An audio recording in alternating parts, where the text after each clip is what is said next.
The second book of Moses, called Exodus. Chapter 1. Now these are the names of the children of Israel which came into Egypt. Every man and his household came with Jacob: Reuben, Simeon, Levi and Judah, Issachar, Zebulun and Benjamin, Dan and Naphtali, Gad and Asher. And all the souls that came out of the loins of Jacob were 70 souls, for Joseph was in Egypt already.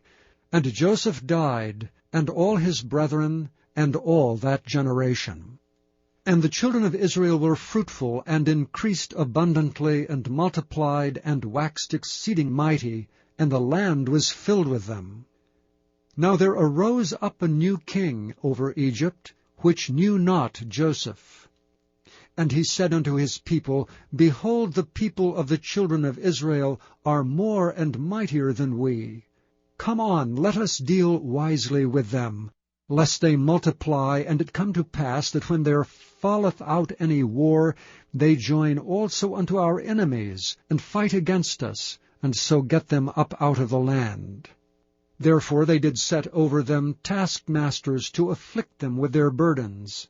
And they built for Pharaoh treasure cities, Pithom and Raamses. But the more they afflicted them, the more they multiplied and grew. And they were grieved because of the children of Israel. And the Egyptians made the children of Israel to serve with rigor. And they made their lives bitter with hard bondage in mortar and in brick, and in all manner of service in the field. All their service wherein they made them serve was with rigor. And the king of Egypt spake to the Hebrew midwives, of which the name of one was Shiphrah, and the name of the other Puah.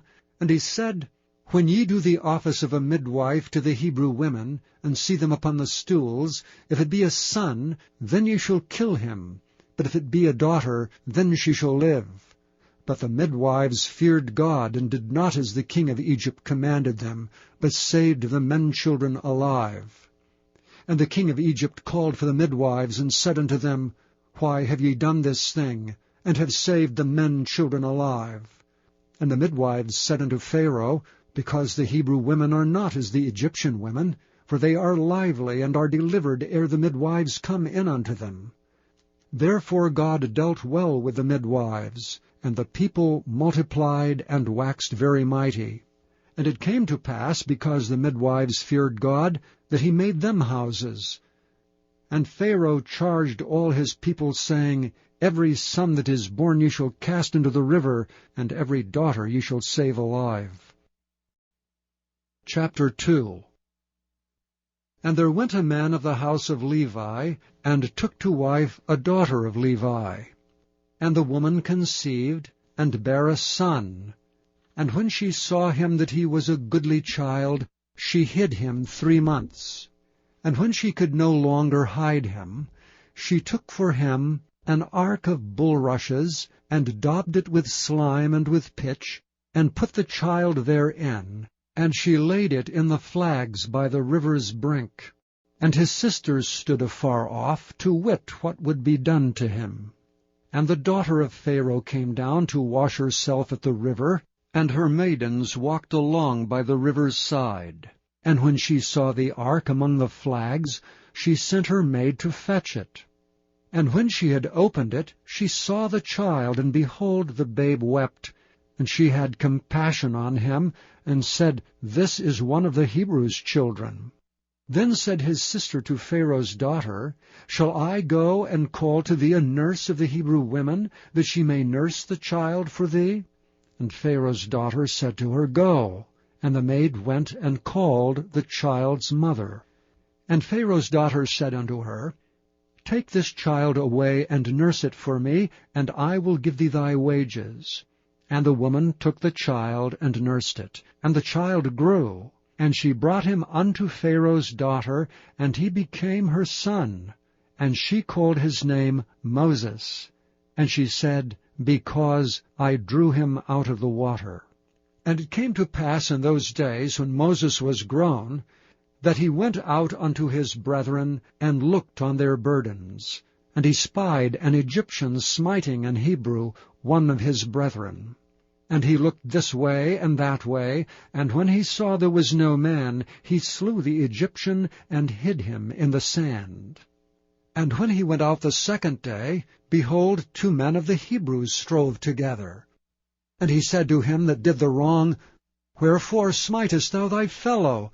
And he said, Who made thee a prince and a judge over us? Intendest thou to kill me as thou killedst the Egyptian? And Moses feared and said, Surely this thing is known. Now when Pharaoh heard this thing, he sought to slay Moses, but Moses fled from the face of Pharaoh, and dwelt in the land of Midian, and he sat down by a well.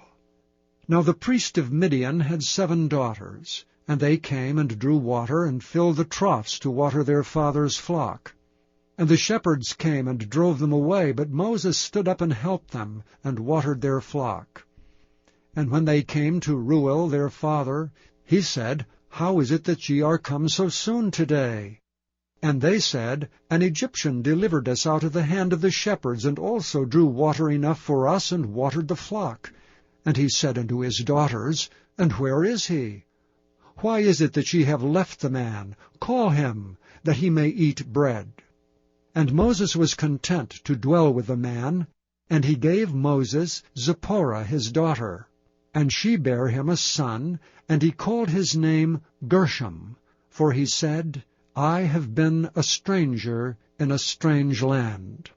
And it came to pass in process of time that the king of Egypt died, and the children of Israel sighed by reason of the bondage, and they cried, and their cry came up unto God by reason of the bondage. And God heard their groaning, and God remembered his covenant with Abraham, with Isaac, and with Jacob. And God looked upon the children of Israel, and God had respect unto them. Chapter 3.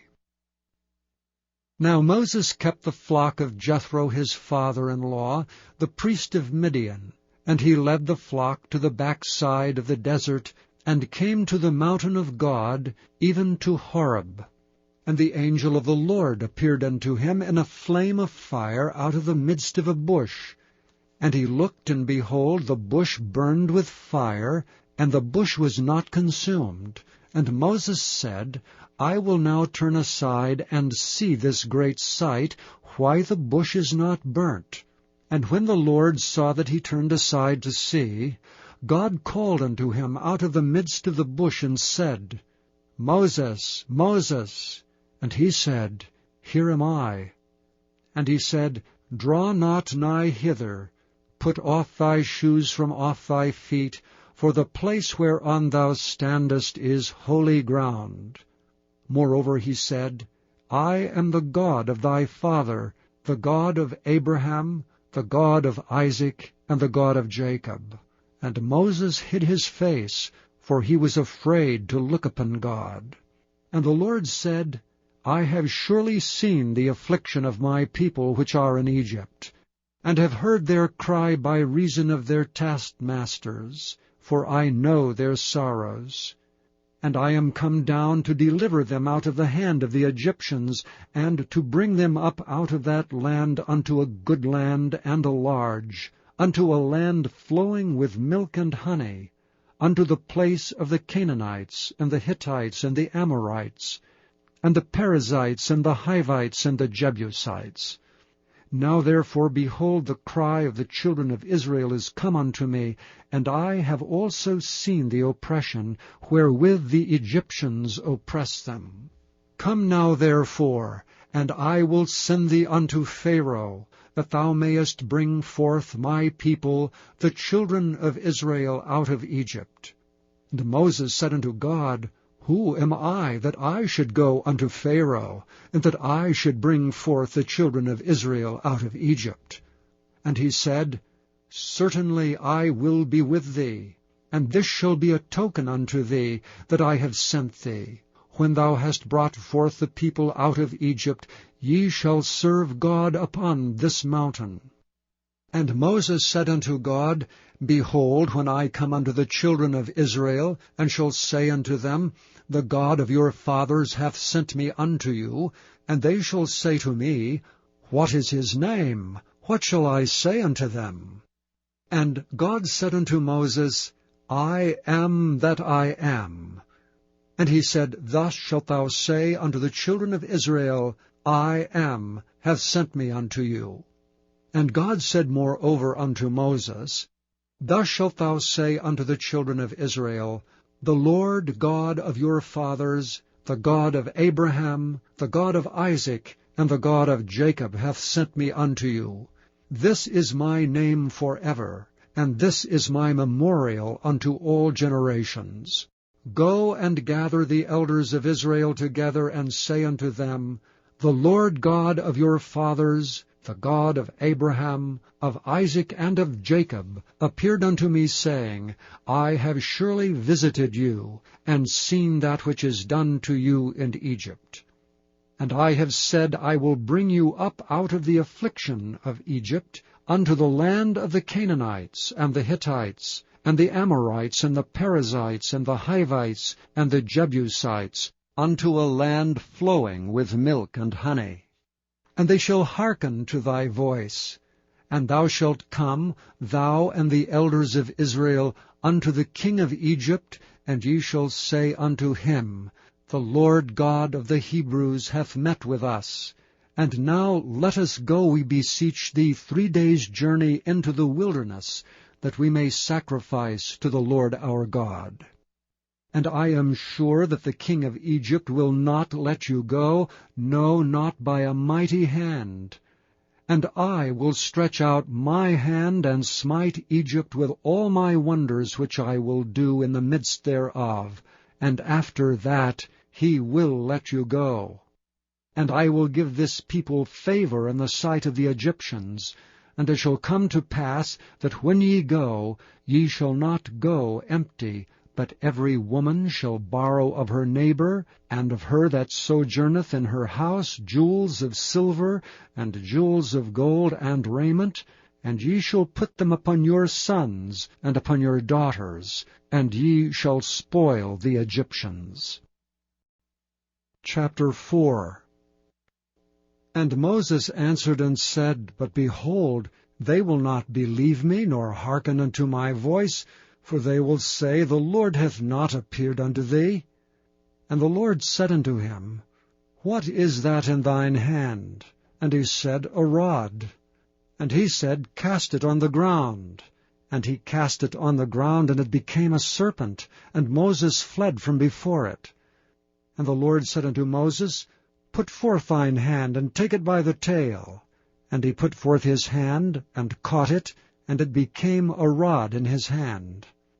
That they may believe that the Lord God of their fathers, the God of Abraham, the God of Isaac, and the God of Jacob, hath appeared unto thee. And the Lord said furthermore unto him, Put now thine hand into thy bosom. And he put his hand into his bosom, and when he took it out, behold, his hand was leprous as snow. And he said, Put thine hand into thy bosom again. And he put his hand into his bosom again, and plucked it out of his bosom, and behold, it was turned again as his other flesh. And it shall come to pass, if they will not believe thee, neither hearken to the voice of the first sign, that they will believe the voice of the latter sign.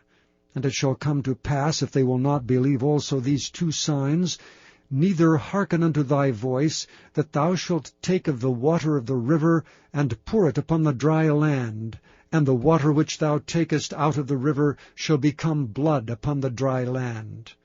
And Moses said unto the Lord, O my Lord, I am not eloquent, neither heretofore nor since thou hast spoken unto thy servant, but I am slow of speech, and of a slow tongue.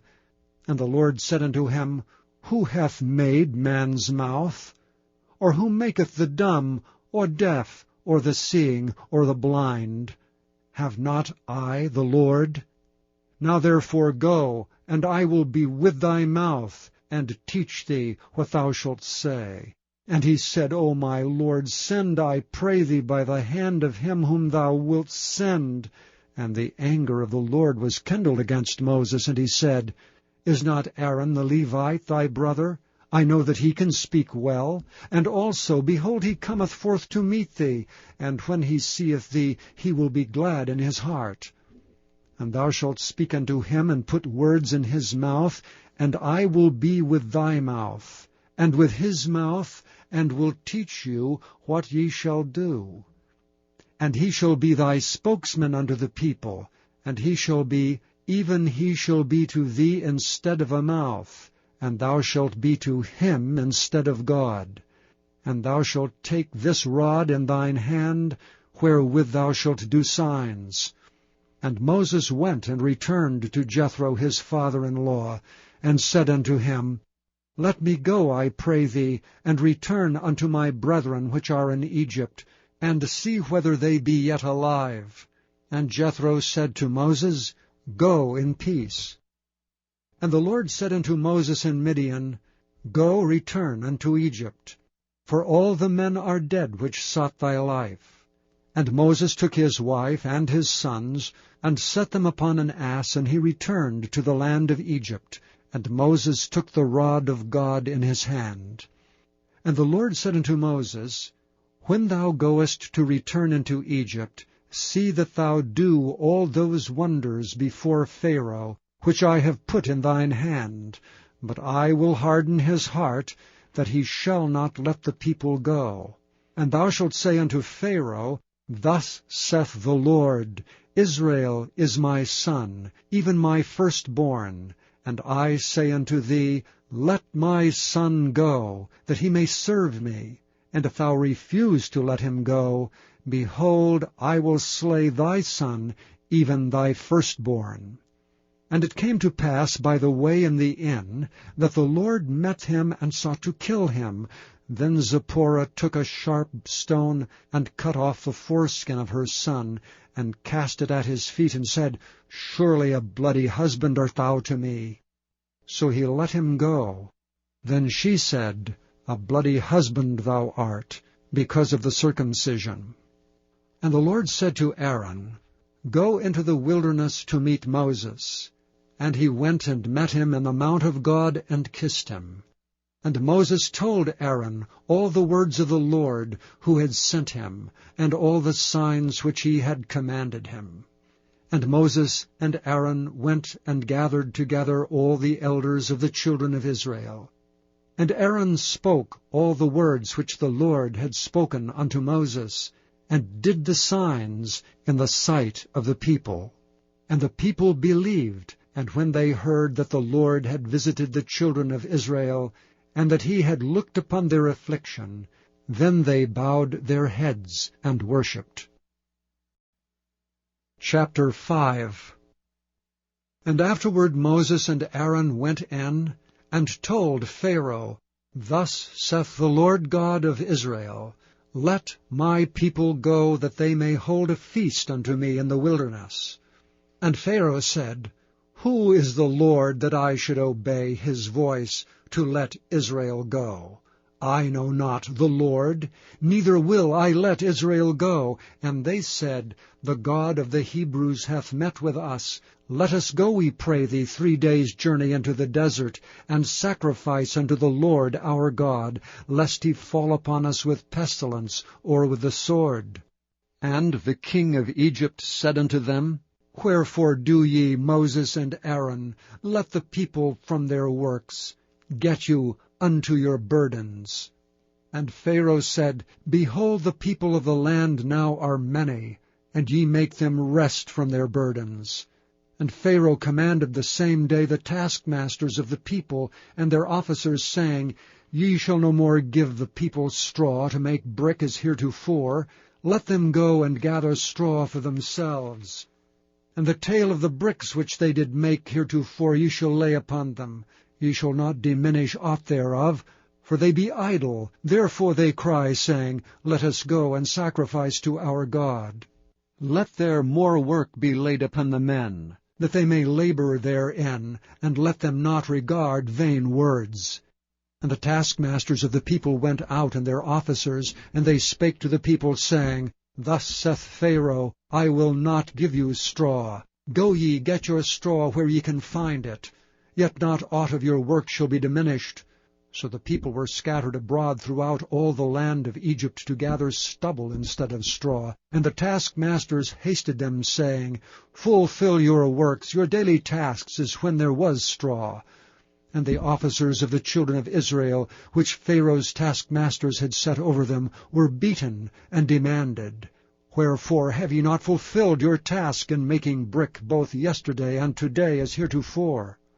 Then the officers of the children of Israel came and cried unto Pharaoh, saying, Wherefore dealest thou thus with thy servants? There is no straw given unto thy servants. And they say to us, Make brick, and behold, thy servants are beaten, but the fault is thine own people. But he said, Ye are idle, ye are idle. Therefore ye say, Let us go and do sacrifice to the Lord. Go therefore now and work. For there shall no straw be given you, yet shall ye deliver the tale of bricks. And the officers of the children of Israel did see that they were in evil case, after it was said, Ye shall not diminish aught from your bricks of your daily task. And they met Moses and Aaron, who stood in the way as they came forth from Pharaoh. And they said unto them, The Lord look upon you and judge, because ye have made our savour to be abhorred in the eyes of Pharaoh and in the eyes of his servants, to put a sword in their hand to slay us. And Moses returned unto the Lord and said, Lord, wherefore hast thou so evil entreated this people? Why is it that thou hast sent me? For since I came to Pharaoh to speak in thy name, he hath done evil to this people, neither hast thou delivered thy people at all. Chapter 6. Then the Lord said unto Moses, Now shalt thou see what I will do to Pharaoh. For with a strong hand shall he let them go, and with a strong hand shall he drive them out of his land. And God spake unto Moses, and said unto him, I am the Lord, and I appeared unto Abraham, unto Isaac, and unto Jacob, by the name of God Almighty, but by my name Jehovah was I not known to them. And I have also established my covenant with them, to give them the land of Canaan, the land of their pilgrimage wherein they were strangers. And I have also heard the groaning of the children of Israel, whom the Egyptians keep in bondage, and I have remembered my covenant. Wherefore say unto the children of Israel, I am the Lord, and I will bring you out from under the burdens of the Egyptians, and I will rid you out of their bondage, and I will redeem you with a stretched out arm, and with great judgments. And I will take you to me for a people, and I will be to you a God. And ye shall know that I am the Lord your God, which bringeth you out from under the burdens of the Egyptians.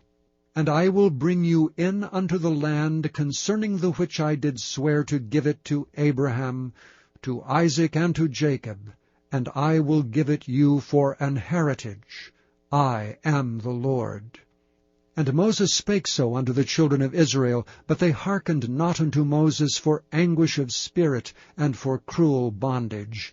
And the Lord spake unto Moses, saying, Go in, speak unto Pharaoh king of Egypt, that he let the children of Israel go out of his land. And Moses spake before the Lord, saying, Behold, the children of Israel have not hearkened unto me. How then shall Pharaoh hear me, who am of uncircumcised lips? And the Lord spake unto Moses and unto Aaron, and gave them a charge unto the children of Israel, and unto Pharaoh king of Egypt, to bring the children of Israel out of the land of Egypt. These be the heads of their fathers' houses, the sons of Reuben, the firstborn of Israel, Hanok, and Palu, Hezron, and Carmi. These be the families of Reuben. And the sons of Simeon, Jemuel, and Jamin, and Ohad, and Jachin, and Zohar, and Shaul, the son of a Canaanitish woman. These are the families of Simeon. And these are the names of the sons of Levi, according to their generations, Gershon, and Kohath, and Merari. And the years of the life of Levi were 137 years. The sons of Gershon, Libni and Shimei according to their families. And the sons of Kohath, Amram and Izhar and Hebron, and Uziel. And the years of the life of Kohath were 133 years. And the sons of Merari, Mahali and Mushai. These are the families of Levi according to their generations. And Amram took him Jochebed his father's sister to wife, and she bare him Aaron and Moses. And the years of the life of Amram were 137 years. And the sons of Izhar, Korah and Nepheg, and Zichri, and the sons of Uziel, Mishael, and Elzaphan, and Zithri. And Aaron took him Elisheba, daughter of Amminadab, sister of Naashon, to wife. And she bare him Nadab, and Abihu, Eleazar, and Ithamar. And the sons of Korah, Asir, and Elkanah, and Abiasaph. These are the families of the Korhites. And Eleazar, Aaron's son, took him one of the daughters of Putiel to wife, and she bare him Phinehas. These are the heads of the fathers of the Levites according to their families. These are that Aaron and Moses to whom the Lord said, Bring out the children of Israel from the land of Egypt according to their armies. These are they which spake to Pharaoh king of Egypt to bring out the children of Israel from Egypt. These are that Moses and Aaron. And it came to pass on the day when the Lord spake unto Moses in the land of Egypt, that the Lord spake unto Moses, saying, I am the Lord. Speak thou unto Pharaoh king of Egypt all that I say unto thee. And Moses said before the Lord, Behold, I am of uncircumcised lips, and how shall Pharaoh hearken unto me? Chapter 7. And the Lord said unto Moses, See, I have made thee a god to Pharaoh, and Aaron thy brother shall be thy prophet. Thou shalt speak all that I command thee, and Aaron thy brother shall speak unto Pharaoh, that he send the children of Israel out of his land. And I will harden Pharaoh's heart, and multiply my signs and my wonders in the land of Egypt. But Pharaoh shall not hearken unto you, that I may lay my hand upon Egypt, and bring forth mine armies and my people, the children of Israel, out of the land of Egypt by great judgments. And the Egyptians shall know that I am the Lord, when I stretch forth mine hand upon Egypt, and bring out the children of Israel from among them. And Moses and Aaron did as the Lord commanded them, so did they. And Moses was 80 years old, and Aaron 83 years old, when they spake unto Pharaoh. And the Lord spake unto Moses and unto Aaron, saying, When Pharaoh shall speak unto you, saying, Show a miracle for you, then thou shalt say unto Aaron, Take thy rod, and cast it before Pharaoh, and it shall become a serpent. And Moses and Aaron went in unto Pharaoh, and they did so as the Lord had commanded. And Aaron cast down his rod before Pharaoh, and before his servants, and it became a serpent. Then Pharaoh also called the wise men and the sorcerers. Now the magicians of Egypt, they also did in like manner with their enchantments. For they cast down every man his rod, and they became serpents, but Aaron's rod swallowed up their rods. And he hardened Pharaoh's heart, that he hearkened not unto them, as the Lord had said. And the Lord said unto Moses, Pharaoh's heart is hardened, he refuseth to let the people go. Get thee unto Pharaoh in the morning. Lo, he goeth out unto the water, and thou shalt stand by the river's brink, against he come. And the rod which was turned to a serpent shalt thou take in thine hand. And thou shalt say unto him, The Lord God of the Hebrews hath sent me unto thee, saying, Let my people go, that they may serve me in the wilderness. And behold, hitherto thou wouldst not hear. Thus saith the Lord, In this thou shalt know that I am the Lord. Behold, I will smite with a rod that is in mine hand upon the waters which are in the river, and they shall be turned to blood. And the fish that is in the river shall die, and the river shall stink, and the Egyptians shall loathe to drink of the water of the river. And the Lord spake unto Moses, say unto Aaron, Take thy rod, and stretch out thine hand upon the waters of Egypt, upon their streams, upon their rivers, and upon their ponds, and upon all their pools of water, that they may become blood, and that there may be blood throughout all the land of Egypt, both in vessels of wood and in vessels of stone. And Moses and Aaron did so, as the Lord commanded. And he lifted up the rod, and smote the waters that were in the river, in the sight of Pharaoh, and in the sight of his servants, and all the waters that were in the river were turned to blood.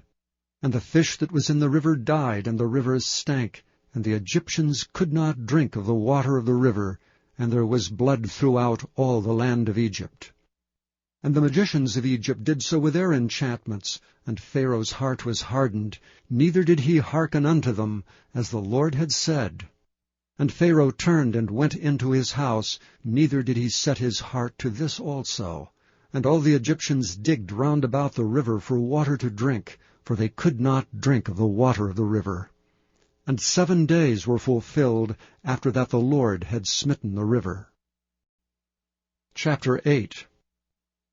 And the Lord spake unto Moses, Go unto Pharaoh, and say unto him, Thus saith the Lord, Let my people go, that they may serve me. And if thou refuse to let them go, behold, I will smite all thy borders with frogs. And the river shall bring forth frogs abundantly, which shall go up and come into thine house, and into thy bedchamber, and upon thy bed, and into the house of thy servants, and upon thy people, and into thine ovens, and into thy kneading troughs. And the frogs shall come up both on thee, and upon thy people, and upon all thy servants. And the Lord spake unto Moses, Say unto Aaron, Stretch forth thine hand with thy rod over the streams, over the rivers, and over the ponds, and cause frogs to come up upon the land of Egypt. And Aaron stretched out his hand over the waters of Egypt, and the frogs came up, and covered the land of Egypt. And the magicians did so with their enchantments, and brought up frogs upon the land of Egypt.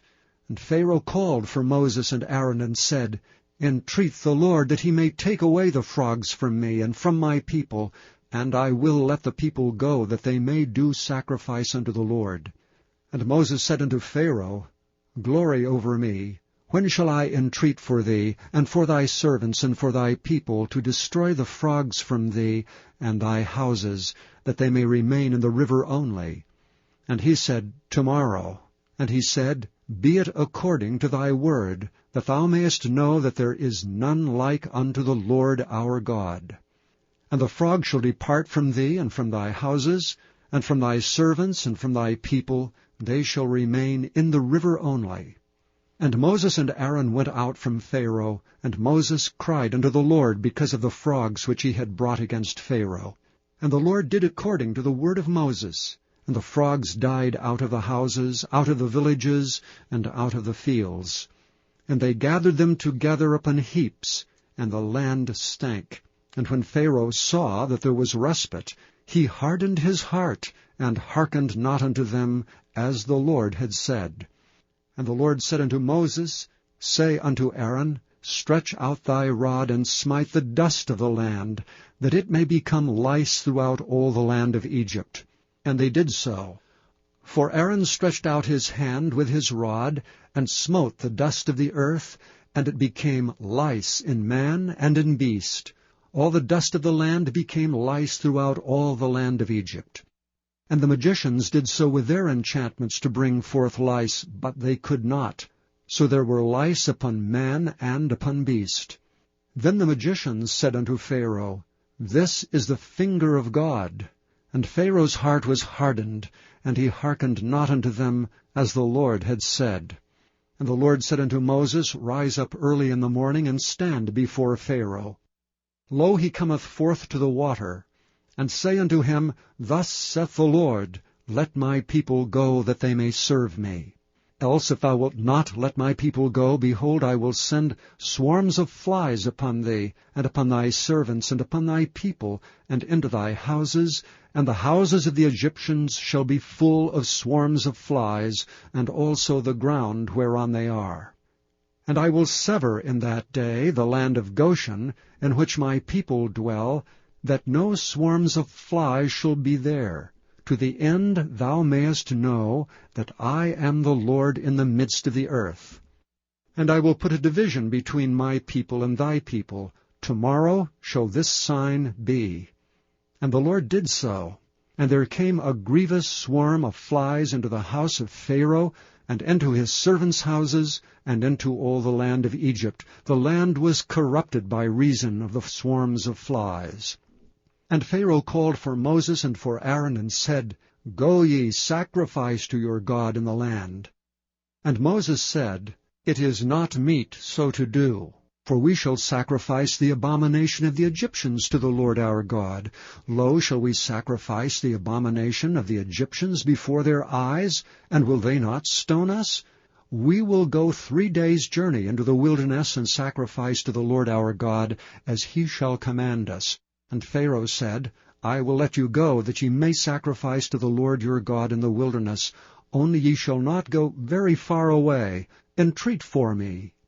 And Moses said, Behold, I go out from thee, and I will entreat the Lord, that the swarms of flies may depart from Pharaoh, from his servants and from his people, tomorrow. But let not Pharaoh deal deceitfully any more in not letting the people go to sacrifice to the Lord. And Moses went out from Pharaoh, and entreated the Lord. And the Lord did according to the word of Moses. And he removed the swarms of flies from Pharaoh, from his servants and from his people. There remained not one. And Pharaoh hardened his heart at this time also, neither would he let the people go. Chapter 9. Then the Lord said unto Moses, Go in unto Pharaoh, and tell him, Thus saith the Lord, God of the Hebrews, Let my people go, that they may serve me. For if thou refuse to let them go, and wilt hold them still, behold, the hand of the Lord is upon thy cattle which is in the field, upon the horses, upon the asses, upon the camels, upon the oxen, and upon the sheep. There shall be a very grievous murrain. And the Lord shall sever between the cattle of Israel and the cattle of Egypt, and there shall nothing die of all that is the children's of Israel. And the Lord appointed a set time, saying, Tomorrow the Lord shall do this thing in the land. And the Lord did that thing on the morrow. And all the cattle of Egypt died, but the cattle of the children of Israel died not one. And Pharaoh sent, and behold, there was not one of the cattle of the Israelites dead. And the heart of Pharaoh was hardened, and he did not let the people go. And the Lord said unto Moses and unto Aaron, Take to you handfuls of ashes of the furnace, and let Moses sprinkle it toward the heaven in the sight of Pharaoh.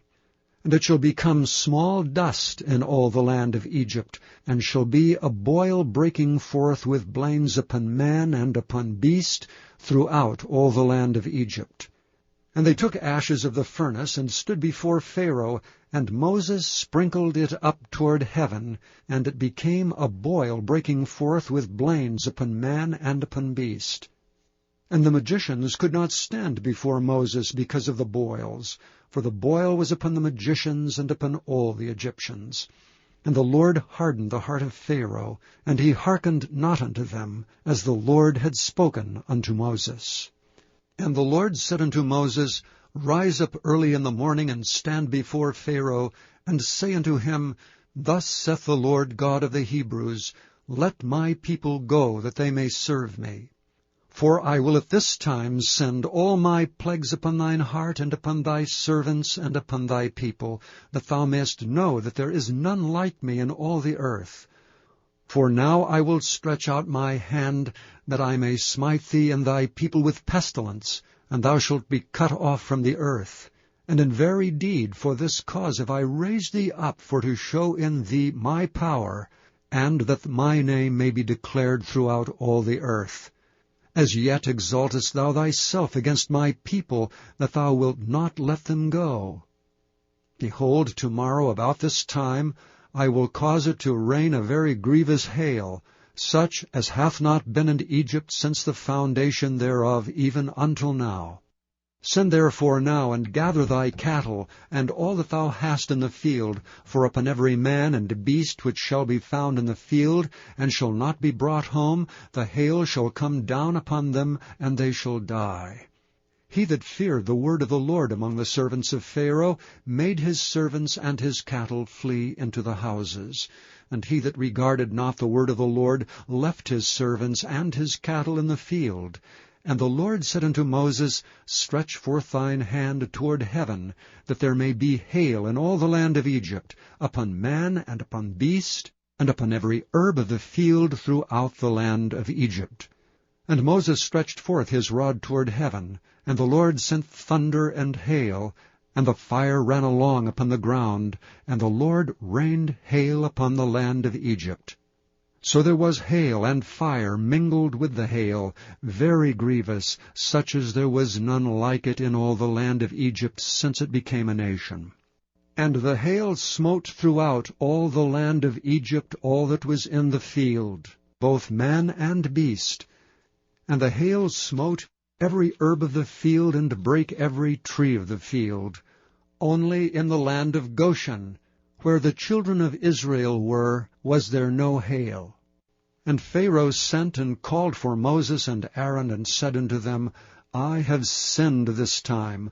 The Lord is righteous, and I and my people are wicked. Entreat the Lord, for it is enough, that there be no more mighty thunderings and hail, and I will let you go, and ye shall stay no longer. And Moses said unto him, As soon as I am gone out of the city, I will spread abroad my hands unto the Lord, and the thunder shall cease, neither shall there be any more hail, that thou mayest know how that the earth is the Lord's. But as for thee and thy servants, I know that ye will not yet fear the Lord God. And the flax and the barley was smitten, for the barley was in the ear, and the flax was bald. But the wheat and the rye were not smitten, for they were not grown up. And Moses went out of the city from Pharaoh, and spread abroad his hands unto the Lord, and the thunders and hail ceased, and the rain was not poured upon the earth. And when Pharaoh saw that the rain and the hail and the thunders were ceased, he sinned yet more, and hardened his heart, he and his servants. And the heart of Pharaoh was hardened, neither would he let the children of Israel go, as the Lord had spoken by Moses. Chapter 10. And the Lord said unto Moses, Go in unto Pharaoh, for I have hardened his heart and the heart of his servants, that I might show these my signs before him. And that thou mayest tell in the ears of thy son and of thy son's son what things I have wrought in Egypt, and my signs which I have done among them, that ye may know how that I am the Lord. And Moses and Aaron came in unto Pharaoh, and said unto him, Thus saith the Lord God of the Hebrews, How long wilt thou refuse to humble thyself before me? Let my people go, that they may serve me. Else, if thou refuse to let my people go, behold, tomorrow will I bring the locusts into thy coast, and they shall cover the face of the earth, that one cannot be able to see the earth, and they shall eat the residue of that which is escaped, which remaineth unto you from the hail, and shall eat every tree which groweth for you out of the field. And they shall fill thy houses, and the houses of all thy servants, and the houses of all the Egyptians, which neither thy fathers nor thy fathers' fathers have seen since the day that they were upon the earth unto this day. And he turned himself and went out from Pharaoh. And Pharaoh's servants said unto him, How long shall this man be a snare unto us? Let the men go, that they may serve the Lord their God. Knowest thou not yet that Egypt is destroyed? And Moses and Aaron were brought again unto Pharaoh, and he said unto them, Go, serve the Lord your God. But who are they that shall go? And Moses said, We will go with our young and with our old, with our sons and with our daughters, with our flocks and with our herds we will go, for we must hold a feast unto the Lord. And he said unto them, Let the Lord be so with you as I will let you go, and your little ones, Look to it, for evil is before you. Not so. Go now, ye that are men, and serve the Lord. For that ye did desire, and they were driven out from Pharaoh's presence. And the Lord said unto Moses, Stretch out thine hand over the land of Egypt for the locusts, that they may come up upon the land of Egypt, and eat every herb of the land, even all that the hail hath left. And Moses stretched forth his rod over the land of Egypt, and the Lord brought an east wind upon the land all that day and all that night, and when it was morning, the east wind brought the locusts. And the locusts went up over all the land of Egypt, and rested in all the coasts of Egypt. Very grievous were they. Before them there was no such locusts as they, neither after them shall be such. For they covered the face of the whole earth, so that the land was darkened.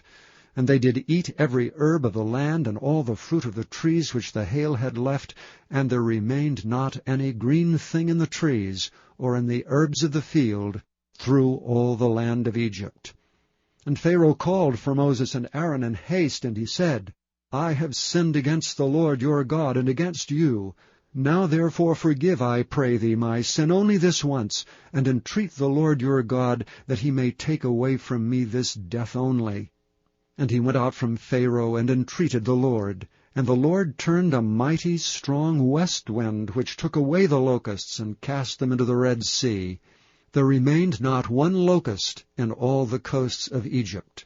But the Lord hardened Pharaoh's heart, so that he would not let the children of Israel go. And the Lord said unto Moses, Stretch out thine hand toward heaven, that there may be darkness over the land of Egypt, even darkness which may be felt. And Moses stretched forth his hand toward heaven, and there was a thick darkness in all the land of Egypt 3 days. They saw not one another, neither rose any from his place for 3 days. But all the children of Israel had light in their dwellings. And Pharaoh called unto Moses and said, Go ye, serve the Lord, only let your flocks and your herds be stayed, let your little ones also go with you. And Moses said, Thou must give us also sacrifices and burnt offerings, that we may sacrifice unto the Lord our God. Our cattle also shall go with us. There shall not an hoof be left behind, for therefore must we take to serve the Lord our God, and we know not with what we must serve the Lord until we come thither. But the Lord hardened Pharaoh's heart, and he would not let them go. And Pharaoh said unto him, Get thee from me, take heed to thyself, see my face no more. For in that day thou seest my face, thou shalt die. And Moses said, Thou hast spoken well. I will see thy face again no more. Chapter 11. And the Lord said unto Moses, Yet will I bring one plague more upon Pharaoh and upon Egypt. Afterwards he will let you go hence. When he shall let you go, he shall surely thrust you out hence altogether. Speak now in the ears of the people, and let every man borrow of his neighbor and every woman of her neighbor jewels of silver and jewels of gold. And the Lord gave the people favor in the sight of the Egyptians. Moreover, the man Moses was very great in the land of Egypt, in the sight of Pharaoh's servants and in the sight of the people. And Moses said, Thus saith the Lord, About midnight will I go out into the midst of Egypt, and all the firstborn in the land of Egypt shall die, from the firstborn of Pharaoh that sitteth upon his throne, even unto the firstborn of the maidservant that is behind the mill, and all the firstborn of beasts. And there shall be a great cry throughout all the land of Egypt, such as there was none like it, nor shall be like it any more. But against any of the children of Israel shall not a dog move his tongue, against man or beast, that ye may know how that the Lord doth put a difference between the Egyptians and Israel. And all these thy servants shall come down unto me, and bow down themselves unto me, saying, Get thee out, and all the people that follow thee, and after that I will go out. And he went out from Pharaoh in a great anger. And the Lord said unto Moses, Pharaoh shall not hearken unto you, that my wonders may be multiplied in the land of Egypt. And Moses and Aaron did all these wonders before Pharaoh, and the Lord hardened Pharaoh's heart, so that he would not let the children of Israel go out of his land. Chapter 12. And the Lord spake unto Moses and Aaron in the land of Egypt, saying, This month shall be unto you the beginning of months. It shall be the first month of the year to you. Speak ye unto all the congregation of Israel, saying, In the 10th day of this month they shall take to them every man a lamb according to the house of their fathers, a lamb for an house. And if the household be too little for the lamb, let him and his neighbor next unto his house take it according to the number of the souls. Every man according to his eating shall make your count for the lamb. Your lamb shall be without blemish, a male of the first year. Ye shall take it out from the sheep and from the goats, and ye shall keep it up until the 14th day of the same month. And the whole assembly of the congregation of Israel shall kill it in the evening. And they shall take of the blood, and strike it on the 2 side posts and on the upper door post of the houses wherein they shall eat it. And they shall eat the flesh in that night, roasted with fire, and unleavened bread, and with bitter herbs they shall eat it. Eat not of it raw, nor sodden it all with water, but roast with fire, his head with his legs, and with the purtenance thereof. And ye shall let nothing of it remain until the morning, and that which remaineth of it until the morning ye shall burn with fire. And thus shall ye eat it, with your loins girded, your shoes on your feet, and your staff in your hand. And ye shall eat it in haste.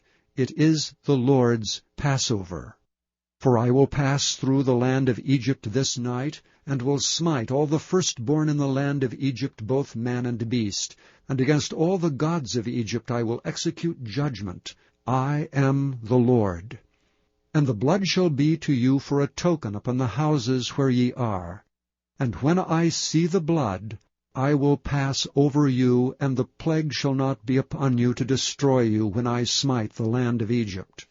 And this day shall be unto you for a memorial, and ye shall keep it a feast to the Lord throughout your generations. Ye shall keep it a feast by an ordinance forever. 7 days shall ye eat unleavened bread.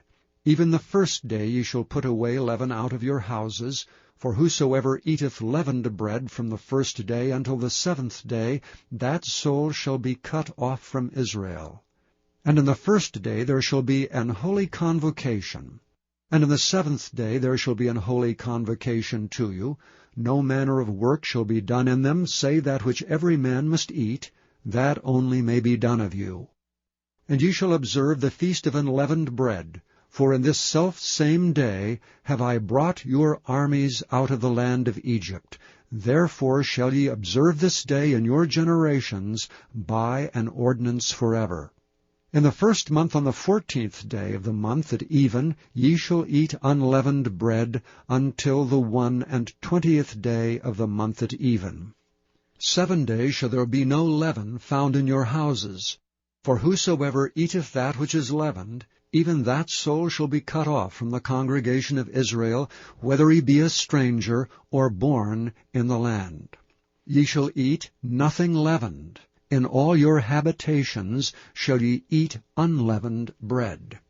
Then Moses called for all the elders of Israel, and said unto them, Draw out and take you a lamb according to your families, and kill the Passover. And ye shall take a bunch of hyssop, and dip it in the blood that is in the basin, and strike the lintel and the 2 side posts with the blood that is in the basin, and none of you shall go out at the door of his house until the morning. For the Lord will pass through to smite the Egyptians, and when he seeth the blood upon the lintel and on the 2 side posts, the Lord will pass over the door, and will not suffer the destroyer to come in unto your houses to smite you. And ye shall observe this thing for an ordinance to thee and to thy sons forever. And it shall come to pass, When ye be come to the land which the Lord will give you, according as he hath promised, that ye shall keep this service. And it shall come to pass, when your children shall say unto you, What mean ye by this service?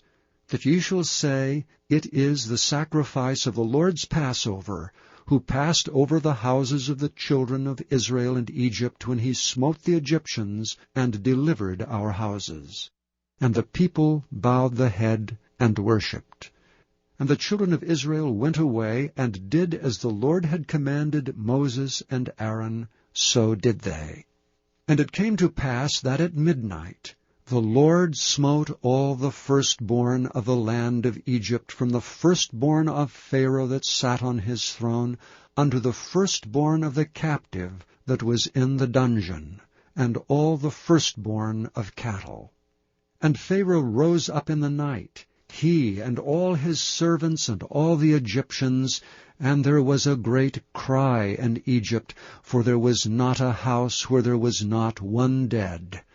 And he called for Moses and Aaron by night, and said, Rise up and get you forth from among my people, both ye and the children of Israel, and go, serve the Lord as ye have said. Also take your flocks and your herds as ye have said, and be gone, and bless me also. And the Egyptians were urgent upon the people, that they might send them out of the land in haste, for they said, We be all dead men. And the people took their dough before it was leavened, their kneading troughs being bound up in their clothes upon their shoulders. And the children of Israel did according to the word of Moses, and they borrowed of the Egyptians jewels of silver and jewels of gold and raiment.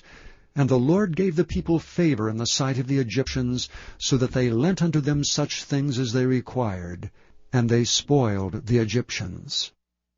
And the children of Israel journeyed from Ramesses to Succoth, about 600,000 on foot, that were men beside children. And a mixed multitude went up also with them, and flocks and herds, even very much cattle. And they baked unleavened cakes of the dough which they brought forth out of Egypt, for it was not leavened, because they were thrust out of Egypt, and could not tarry, neither had they prepared for themselves any victual. Now the sojourning of the children of Israel who dwelt in Egypt was 430 years. And it came to pass at the end of the 430 years, even the selfsame day it came to pass, that all the hosts of the Lord went out from the land of Egypt. It is a night to be much observed unto the Lord for bringing them out from the land of Egypt. This is that night of the Lord to be observed of all the children of Israel in their generations. And the Lord said unto Moses and Aaron, This is the ordinance of the Passover. There shall be no stranger eat thereof.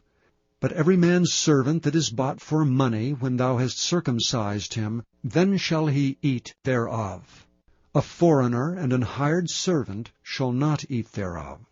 In one house shall it be eaten. Thou shalt not carry forth aught of the flesh abroad out of the house, neither shall ye break a bone thereof. All the congregation of Israel shall keep it.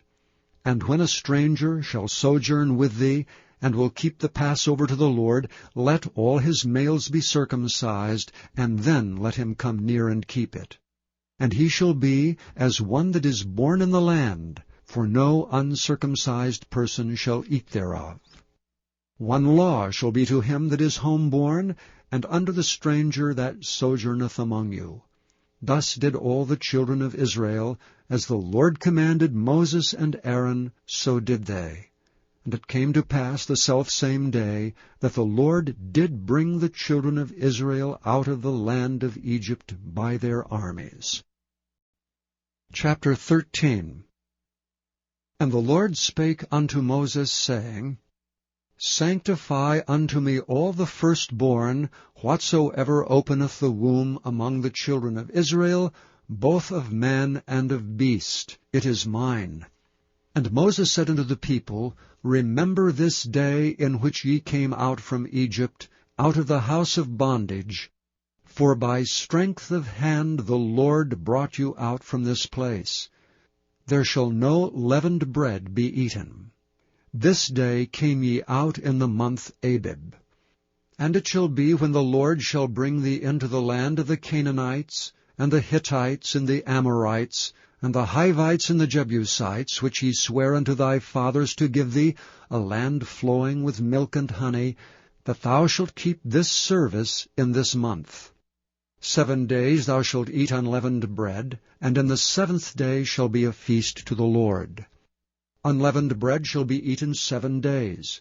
And there shall no leavened bread be seen with thee, neither shall there be leaven seen with thee in all thy quarters.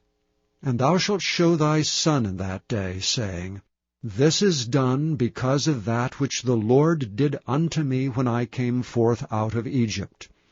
And it shall be for a sign unto thee upon thine hand, and for a memorial between thine eyes, that the Lord's law may be in thy mouth. For with a strong hand hath the Lord brought thee out of Egypt. Thou shalt therefore keep this ordinance in his season from year to year. And it shall be, when the Lord shall bring thee into the land of the Canaanites, as he sware unto thee and to thy fathers, and shall give it thee, that thou shalt set apart unto the Lord all that openeth the matrix, and every firstling that cometh of a beast which thou hast. The males shall be the Lord's. And every firstling of an ass thou shalt redeem with a lamb. And if thou wilt not redeem it, then thou shalt break his neck, and all the firstborn of men among thy children shalt thou redeem. And it shall be, when thy son asketh thee in time to come, saying, What is this? That thou shalt say unto him, By strength of hand the Lord brought us out from Egypt, from the house of bondage, and it came to pass, when Pharaoh would hardly let us go, that the Lord slew all the firstborn in the land of Egypt, both the firstborn of man and the firstborn of beast. Therefore I sacrifice to the Lord all that openeth the matrix, being males, but all the firstborn of my children I redeem. And it shall be for a token upon thine hand, and for frontlets between thine eyes. For by strength of hand the Lord brought us forth out of Egypt. And it came to pass, when Pharaoh had let the people go, that God led them not through the way of the land of the Philistines, although that was near. For God said, Lest peradventure the people repent when they see war, and they return to Egypt. But God led the people about through the way of the wilderness of the Red Sea, and the children of Israel went up, harnessed out of the land of Egypt. And Moses took the bones of Joseph with him, for he had straitly sworn the children of Israel, saying, God will surely visit you, and ye shall carry up my bones away hence with you. And they took their journey from Succoth, and encamped in Etham, in the edge of the wilderness. And the Lord went before them by day in a pillar of a cloud, to lead them the way, and by night in a pillar of fire to give them light, to go by day and night. He took not away the pillar of the cloud by day, nor the pillar of fire by night, from before the people. Chapter 14. And the Lord spake unto Moses, saying, Speak unto the children of Israel, that they turn and encamp before Pi-hahiroth, between Migdol and the sea, over against Baal-zephon. Before it shall ye encamp by the sea. For Pharaoh will say of the children of Israel, They are entangled in the land, the wilderness hath shut them in. And I will harden Pharaoh's heart, that he shall follow after them. And I will be honored upon Pharaoh, and upon all his host, that the Egyptians may know that I am the Lord. And they did so. And it was told the king of Egypt that the people fled, and the heart of Pharaoh and of his servants was turned against the people, and they said, Why have we done this, that we have let Israel go from serving us? And he made ready his chariot, and took his people with him. And he took 600 chosen chariots, and all the chariots of Egypt, and captains over every one of them. And the Lord hardened the heart of Pharaoh king of Egypt, and he pursued after the children of Israel, and the children of Israel went out with an high hand. But the Egyptians pursued after them, all the horses and chariots of Pharaoh, and his horsemen and his army, and overtook them encamping by the sea, beside Pi-hahiroth, before Baal-zephon. And when Pharaoh drew nigh, the children of Israel lifted up their eyes, and behold, the Egyptians marched after them. And they were sore afraid, and the children of Israel cried out unto the Lord. And they said unto Moses, Because there were no graves in Egypt, hast thou taken us away to die in the wilderness? Wherefore hast thou dealt thus with us to carry us forth out of Egypt? Is not this the word that we did tell thee in Egypt, saying, Let us alone, that we may serve the Egyptians? For it had been better for us to serve the Egyptians than that we should die in the wilderness. And Moses said unto the people, Fear ye not, stand still, and see the salvation of the Lord, which he will show to you today. For the Egyptians whom ye have seen today, ye shall see them again no more forever. The Lord shall fight for you, and ye shall hold your peace. And the Lord said unto Moses, Wherefore criest thou unto me? Speak unto the children of Israel, that they go forward. But lift thou up thy rod, and stretch out thine hand over the sea, and divide it. And the children of Israel shall go on dry ground through the midst of the sea. And I, behold, I will harden the hearts of the Egyptians, and they shall follow them. And I will get me honor upon Pharaoh, and upon all his host, upon his chariots, and upon his horsemen. The Egyptians shall know that I am the Lord, when I have gotten me honor upon Pharaoh, upon his chariots, and upon his horsemen. And the angel of God which went before the camp of Israel removed and went behind them. And the pillar of the cloud went from before their face, and stood behind them. And it came between the camp of the Egyptians and the camp of Israel. And it was a cloud and darkness to them, but it gave light by night to these, so that the one came not near the other all the night. And Moses stretched out his hand over the sea, and the Lord caused the sea to go back by a strong east wind all that night, and made the sea dry land, and the waters were divided. And the children of Israel went into the midst of the sea upon dry ground, and the waters were a wall unto them on their right hand and on their left. And the Egyptians pursued and went in after them to the midst of the sea, even all Pharaoh's horses, his chariots, and his horsemen. And it came to pass that in the morning watch the Lord looked unto the host of the Egyptians through the pillar of fire and of the cloud, and troubled the host of the Egyptians, and took off their chariot wheels, that they drave them heavily, so that the Egyptians said, Let us flee from the face of Israel, for the Lord fighteth for them against the Egyptians. And the Lord said unto Moses, Stretch out thine hand over the sea, that the waters may come again upon the Egyptians, upon their chariots, and upon their horsemen.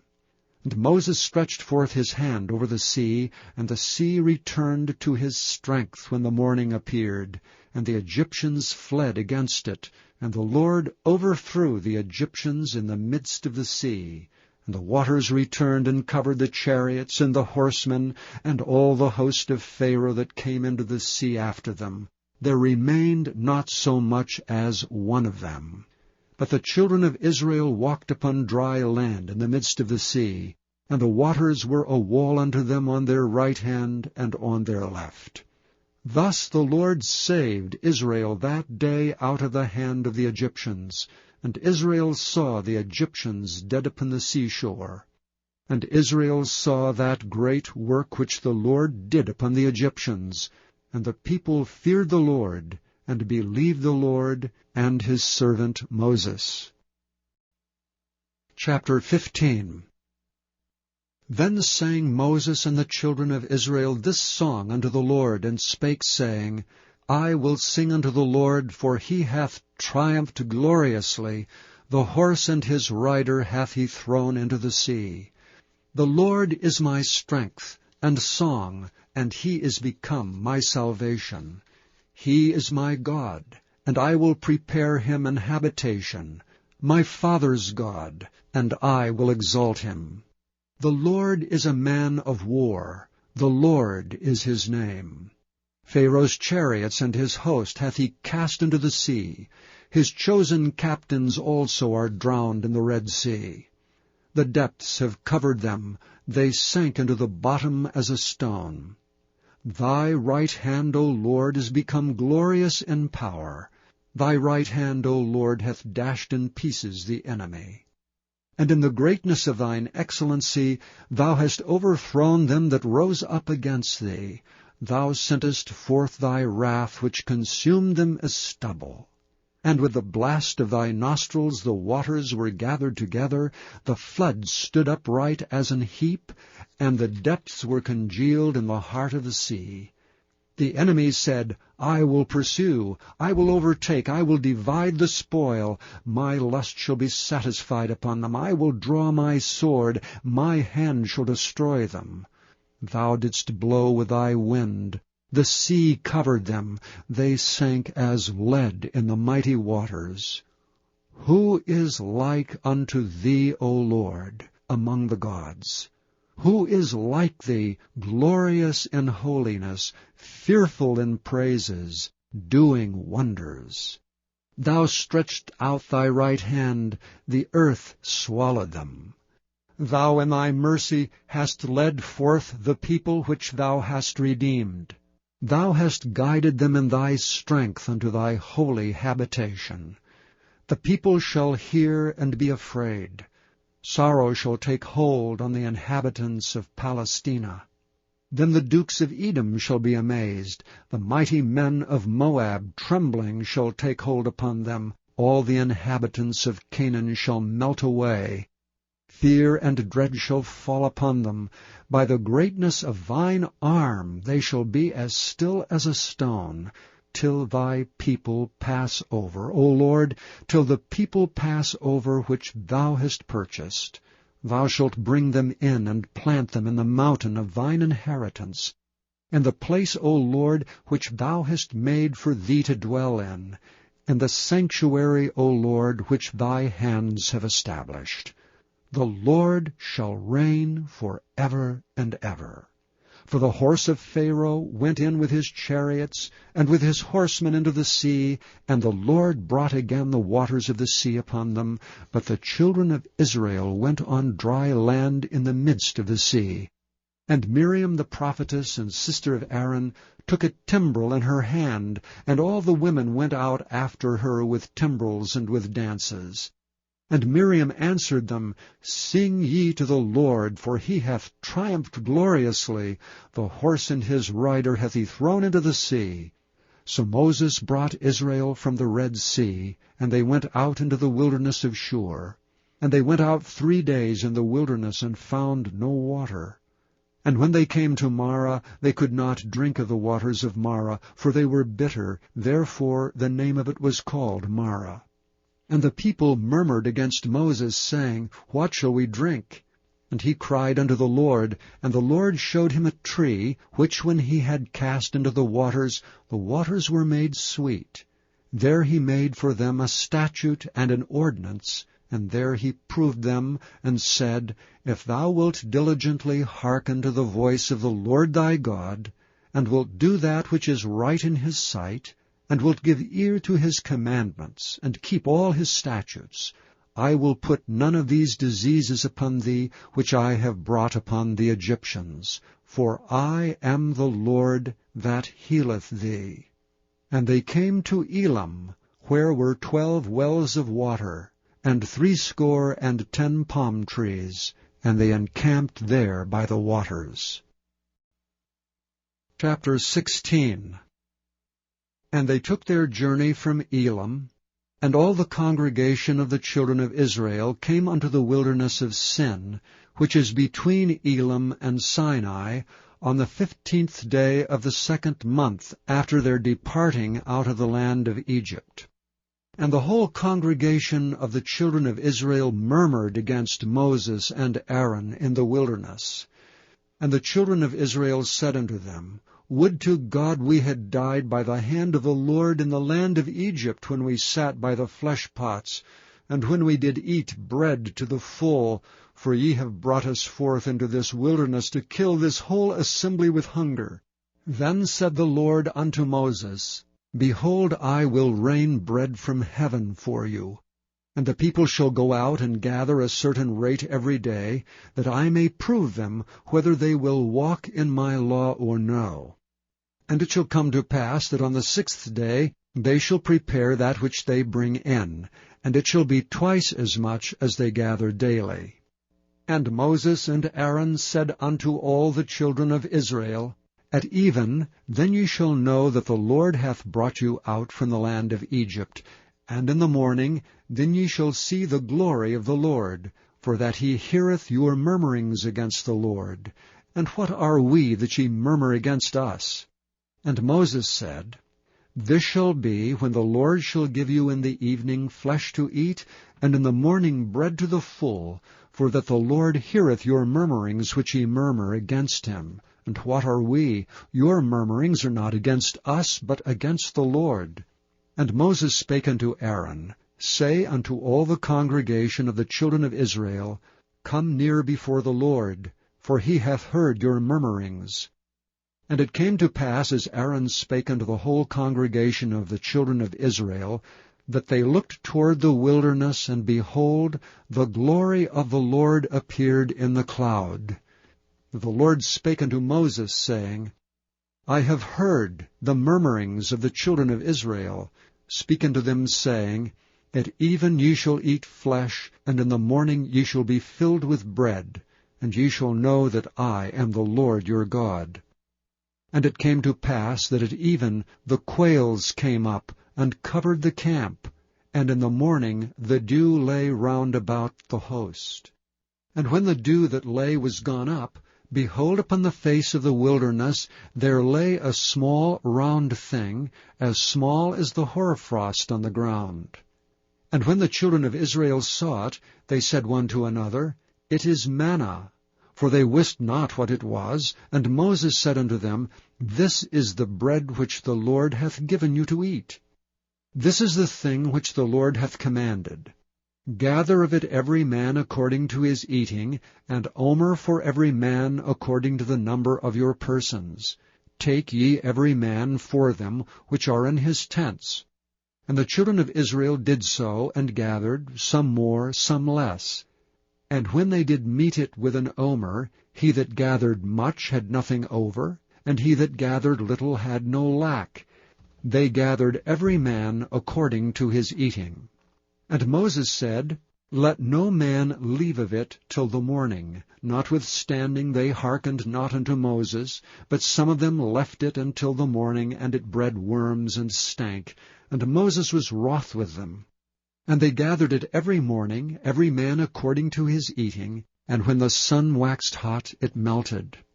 And it came to pass that on the 6th day they gathered twice as much bread, 2 omers for one man. And all the rulers of the congregation came and told Moses. And he said unto them, This is that which the Lord hath said, Tomorrow is the rest of the holy Sabbath unto the Lord. Bake that which ye will bake today, and seethe that ye will seethe, and that which remaineth over lay up for you to be kept until the morning. And they laid it up till the morning as Moses bade, and it did not stink, neither was there any worm therein. And Moses said, Eat that today, for today is a Sabbath unto the Lord. Today ye shall not find it in the field. 6 days ye shall gather it, but on the 7th day, which is the Sabbath, in it there shall be none. And it came to pass that there went out some of the people on the 7th day for to gather, and they found none. And the Lord said unto Moses, How long refuse ye to keep my commandments and my laws? See, for that the Lord hath given you the Sabbath, therefore he giveth you on the 6th day the bread of 2 days.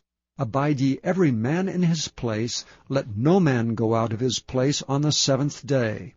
So the people rested on the 7th day. And the house of Israel called the name thereof manna.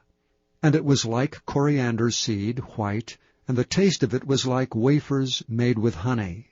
And Moses said, This is the thing which the Lord commandeth. Fill an omer of it to be kept for your generations, that they may see the bread wherewith I have fed you in the wilderness, when I brought you forth from the land of Egypt. And Moses said unto Aaron, Take a pot, and put an omer full of manna therein, and lay it up before the Lord, to be kept for your generations. As the Lord commanded Moses, so Aaron laid it up before the testimony to be kept. And the children of Israel did eat manna 40 years, until they came to a land inhabited. They did eat manna until they came into the borders of the land of Canaan. Now an omer is the 10th part of an ephah. Chapter 17. And all the congregation of the children of Israel journeyed from the wilderness of Sin after their journeys, according to the commandment of the Lord, and pitched in Rephidim, and there was no water for the people to drink. Wherefore the people did chide with Moses, and said, Give us water, that we may drink. And Moses said unto them, Why chide ye with me? Wherefore do ye tempt the Lord? And the people thirsted there for water, and the people murmured against Moses, and said, Wherefore is this that thou hast brought us up out of Egypt, to kill us and our children and our cattle with thirst? And Moses cried unto the Lord, saying, What shall I do unto this people? They be almost ready to stone me. And the Lord said unto Moses, Go on before the people, and take with thee of the elders of Israel. And thy rod wherewith thou smotest the river take in thine hand, and go. Behold, I will stand before thee there upon the rock in Horeb, and thou shalt smite the rock, and there shall come water out of it, that the people may drink. And Moses did so in the sight of the elders of Israel. And he called the name of the place Massah and Meribah, because of the chiding of the children of Israel, and because they tempted the Lord, saying, Is the Lord among us or not? Then came Amalek, and fought with Israel and Rephidim. And Moses said unto Joshua, Choose us out men, and go out, fight with Amalek. Tomorrow I will stand on the top of the hill, with the rod of God in mine hand. So Joshua did as Moses had said to him, and fought with Amalek. And Moses, Aaron, and Hur went up to the top of the hill. And it came to pass, when Moses held up his hand, that Israel prevailed. And when he let down his hand, Amalek prevailed. But Moses' hands were heavy. And they took a stone, and put it under him, and he sat thereon, and Aaron and Hur stayed up his hands, the one on the one side, and the other on the other side, and his hands were steady until the going down of the sun. And Joshua discomfited Amalek, and his people with the edge of the sword. And the Lord said unto Moses, Write this for a memorial in a book, and rehearse it in the ears of Joshua. For I will utterly put out the remembrance of Amalek from under heaven. And Moses built an altar, and called the name of it Jehovah Nissi. For he said, Because the Lord hath sworn that the Lord will have war with Amalek from generation to generation. Chapter 18. When Jethro the priest of Midian, Moses' father-in-law, heard of all that God had done for Moses and for Israel his people, and that the Lord had brought Israel out of Egypt, then Jethro, Moses' father-in-law, took Zipporah, Moses' wife, after he had sent her back, and her 2 sons, of which the name of one was Gershom, for he said, I have been an alien in a strange land. And the name of the other was Eleazar, for the God of my father, said he, was mine help, and delivered me from the sword of Pharaoh. And Jethro, Moses' father-in-law, came with his sons and his wife unto Moses into the wilderness, where he encamped at the mount of God. And he said unto Moses, I thy father-in-law Jethro am come unto thee, and thy wife and her 2 sons with her. And Moses went out to meet his father-in-law, and did obeisance and kissed him, and they asked each other of their welfare, and they came into the tent. And Moses told his father-in-law all that the Lord had done unto Pharaoh, and to the Egyptians for Israel's sake, and all the travail that had come upon them by the way, and how the Lord delivered them. And Jethro rejoiced for all the goodness which the Lord had done to Israel, whom he had delivered out of the hand of the Egyptians. And Jethro said, Blessed be the Lord, who hath delivered you out of the hand of the Egyptians, and out of the hand of Pharaoh, who hath delivered the people from under the hand of the Egyptians. Now I know that the Lord is greater than all gods, for in the thing wherein they dwelt proudly he was above them. And Jethro Moses' father-in-law took a burnt offering and sacrifices for God. And Aaron came, and all the elders of Israel, to eat bread with Moses' father-in-law before God. And it came to pass on the morrow that Moses sat to judge the people, and the people stood by Moses from morning unto the evening. And when Moses' father-in-law saw all that he did to the people, he said, What is this thing that thou doest to the people? Why sittest thou thyself alone, and all the people stand by thee from morning unto even? And Moses said unto his father-in-law, Because the people come unto me to inquire of God. When they have a matter, they come unto me, and I judge between one and another, and I do make them know the statutes of God and his laws. And Moses' father-in-law said unto him, The thing that thou doest is not good. Thou wilt surely wear away, both thou and this people that is with thee, for this thing is too heavy for thee. Thou art not able to perform it thyself alone. Hearken now unto my voice, I will give thee counsel, and God shall be with thee. Be thou for the people to Godward, that thou mayest bring the causes unto God. And thou shalt teach them ordinances and laws, and shalt show them the way wherein they must walk, and the work that they must do. Moreover, thou shalt provide out of all the people able men, such as fear God, men of truth, hating covetousness, and place such over them to be rulers of thousands, and rulers of hundreds, rulers of 50s, and rulers of 10s.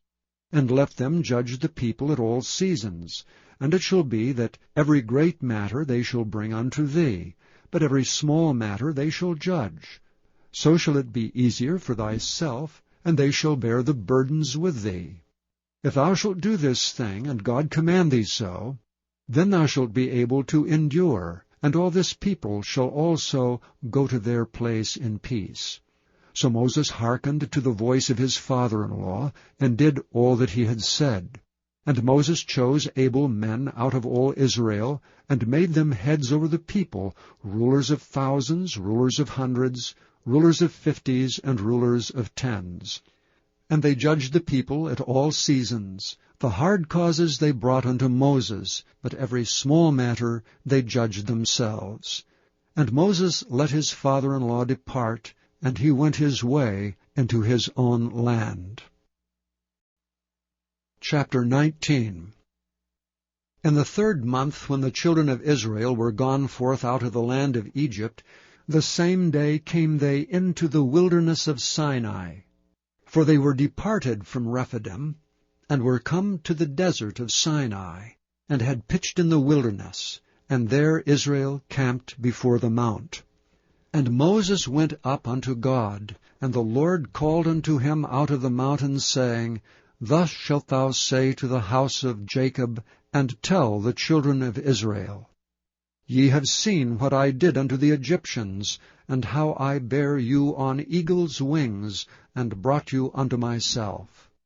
Now therefore, if ye will obey my voice indeed, and keep my covenant, then ye shall be a peculiar treasure unto me above all people, for all the earth is mine.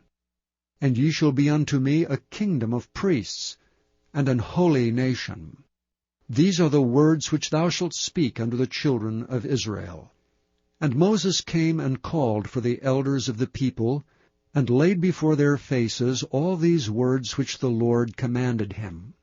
And all the people answered together and said, All that the Lord hath spoken we will do. And Moses returned the words of the people unto the Lord. And the Lord said unto Moses, Lo, I come unto thee in a thick cloud, that the people may hear when I speak with thee, and believe thee forever. And Moses told the words of the people unto the Lord. And the Lord said unto Moses, Go unto the people, and sanctify them today and tomorrow, and let them wash their clothes, and be ready against the 3rd day. For the 3rd day the Lord will come down in the sight of the people upon Mount Sinai. And thou shalt set bounds unto the people round about, saying, Take heed to yourselves, that ye go not up into the mount, or touch the border of it. Whosoever toucheth the mount shall be surely put to death. There shall not be an hand touch it, but he shall surely be stoned or shot through. Whether it be beast or man, it shall not live. When the trumpet soundeth long, they shall come up to the mount. And Moses went down from the mount unto the people, and sanctified the people, and they washed their clothes. And he said unto the people, Be ready against the 3rd day, come not at your wives. And it came to pass on the 3rd day in the morning, that there were thunders and lightnings, and a thick cloud upon the mount, and the voice of the trumpet exceeding loud, so that all the people that was in the camp trembled. And Moses brought forth the people out of the camp to meet with God. And they stood at the nether part of the mount. And Mount Sinai was altogether on a smoke, because the Lord descended upon it in fire. And the smoke thereof ascended as the smoke of a furnace, and the whole mount quaked greatly. And when the voice of the trumpet sounded long, and waxed louder and louder, Moses spake, and God answered him by a voice. And the Lord came down upon Mount Sinai, on the top of the mount, and the Lord called Moses up to the top of the mount, and Moses went up. And the Lord said unto Moses, Go down, charge the people, lest they break through unto the Lord to gaze, and many of them perish. And let the priests also which come near to the Lord sanctify themselves, lest the Lord break forth upon them. And Moses said unto the Lord, The people cannot come up to Mount Sinai, for thou chargedst us, saying, Set bounds about the mount, and sanctify it. And the Lord said unto him, Away, get thee down, and thou shalt come up, thou and Aaron with thee, but let not the priests and the people break through to come up unto the Lord, lest he break forth upon them. So Moses went down unto the people, and spake unto them. Chapter 20. And God spake all these words, saying, I am the Lord thy God, which have brought thee out of the land of Egypt, out of the house of bondage. Thou shalt have no other gods before me. Thou shalt not make unto thee any graven image, or any likeness of anything that is in heaven above, or that is in the earth beneath, or that is in the water under the earth. Thou shalt not bow down thyself to them, nor serve them. For I, the Lord thy God, am a jealous God, visiting the iniquity of the fathers upon the children unto the 3rd and 4th generation of them that hate me, and showing mercy unto thousands of them that love me and keep my commandments. Thou shalt not take the name of the Lord thy God in vain, for the Lord will not hold him guiltless that taketh his name in vain. Remember the Sabbath day to keep it holy. 6 days shalt thou labor and do all thy work. But the 7th day is the Sabbath of the Lord thy God.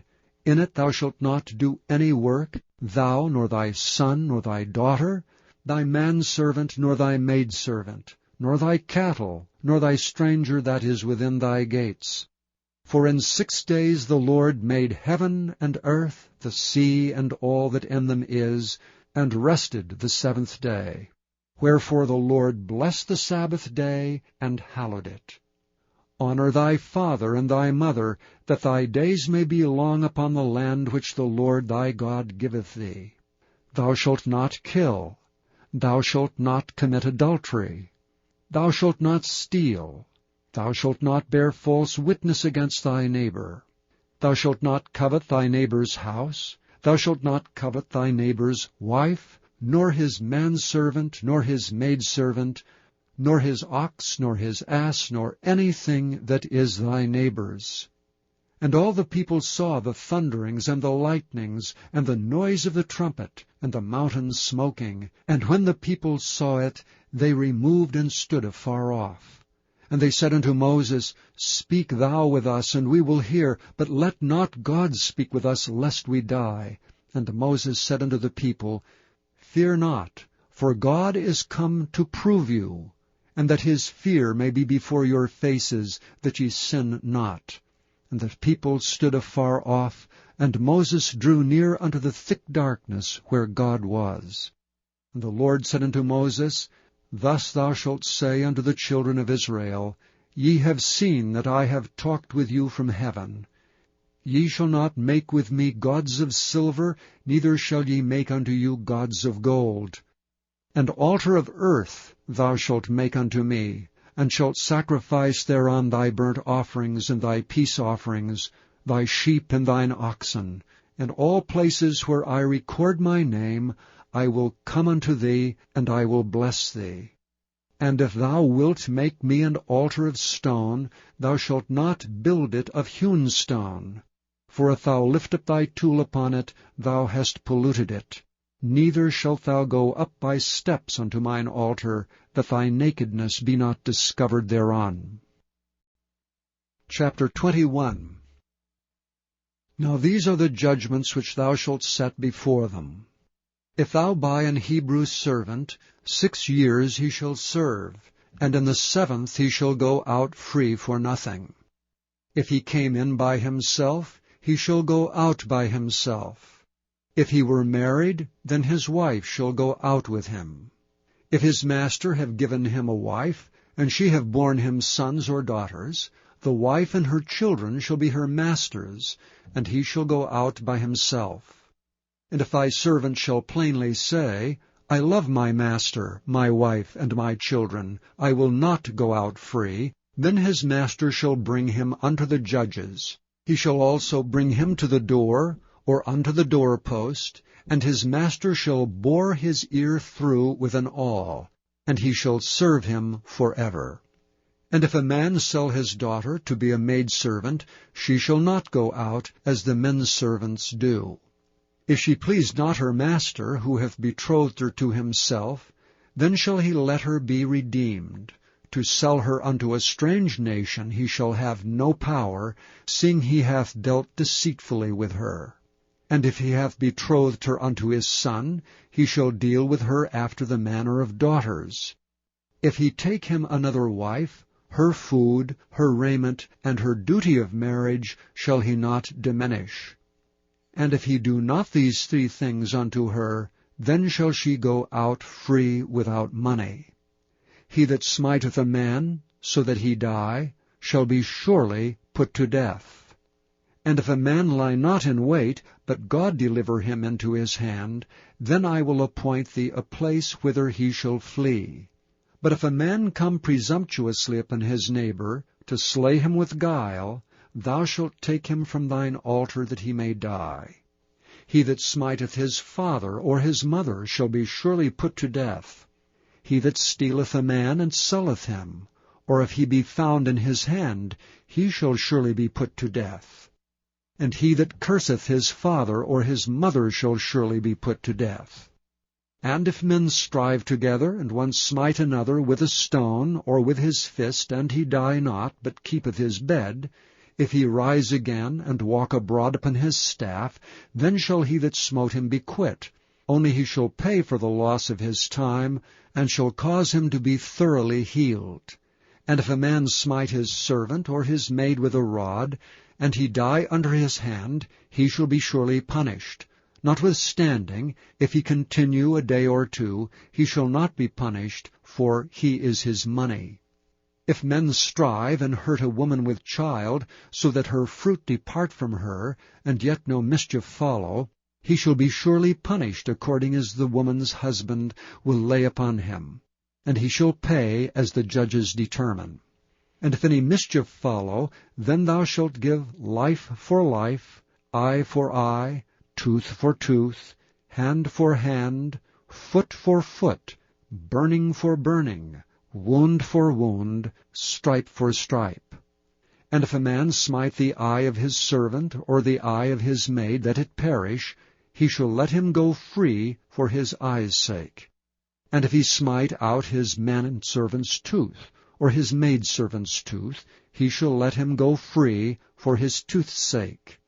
If an ox gore a man or a woman that they die, then the ox shall be surely stoned, and his flesh shall not be eaten, but the owner of the ox shall be quit.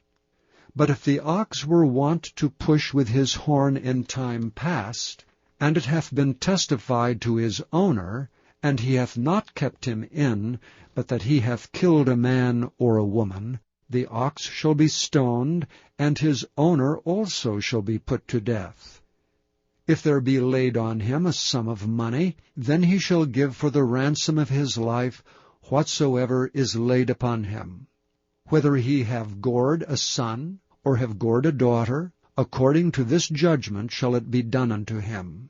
If the ox shall push a man's servant or a maid's servant, he shall give unto their master 30 shekels of silver, and the ox shall be stoned. And if a man shall open a pit, or if a man shall dig a pit and not cover it, and an ox or an ass fall therein, the owner of the pit shall make it good, and give money unto the owner of them, and the dead beast shall be his. And if one man's ox hurt another's that he die, then they shall sell the live ox, and divide the money of it, and the dead ox also they shall divide. Or if it be known that the ox hath used to push in time past, and his owner hath not kept him in, he shall surely pay ox for ox, and the dead shall be his own. Chapter 22. If a man shall steal an ox or a sheep, and kill it or sell it, he shall restore 5 oxen for an ox, and 4 sheep for a sheep. If a thief be found breaking up, and be smitten that he die, there shall no blood be shed for him. If the sun be risen upon him, there shall be blood shed for him, for he should make full restitution. If he have nothing, then he shall be sold for his theft. If the theft be certainly found in his hand alive, whether it be ox or ass or sheep, he shall restore double. If a man shall cause a field or vineyard to be eaten, and shall put in his beast, and shall feed in another man's field, of the best of his own field, and of the best of his own vineyard, shall he make restitution. If fire break out, and catch in the thorns, so that the stacks of corn, or the standing corn, or the field be consumed therewith, he that kindled the fire shall surely make restitution. If a man shall deliver unto his neighbor money or stuff to keep, and it be stolen out of the man's house, if the thief be found, let him pay double. If the thief be not found, then the master of the house shall be brought unto the judges, to see whether he have put his hand unto his neighbor's goods. For all manner of trespass, whether it be for ox, for ass, for sheep, for raiment, or for any manner of lost thing, which another challengeth to be his, the cause of both parties shall come before the judges, and whom the judges shall condemn, he shall pay double unto his neighbor.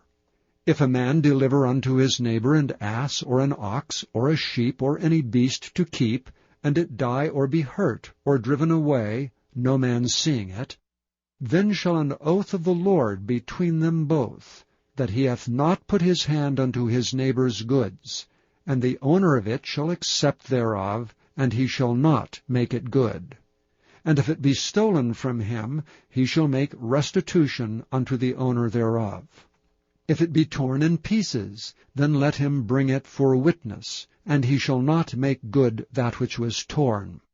And if a man borrow aught of his neighbor, and it be hurt, or die, the owner thereof being not with it, he shall surely make it good. But if the owner thereof be with it, he shall not make it good. If it be an hired thing, it came for his hire. And if a man entice a maid that is not betrothed, and lie with her, he shall surely endow her to be his wife.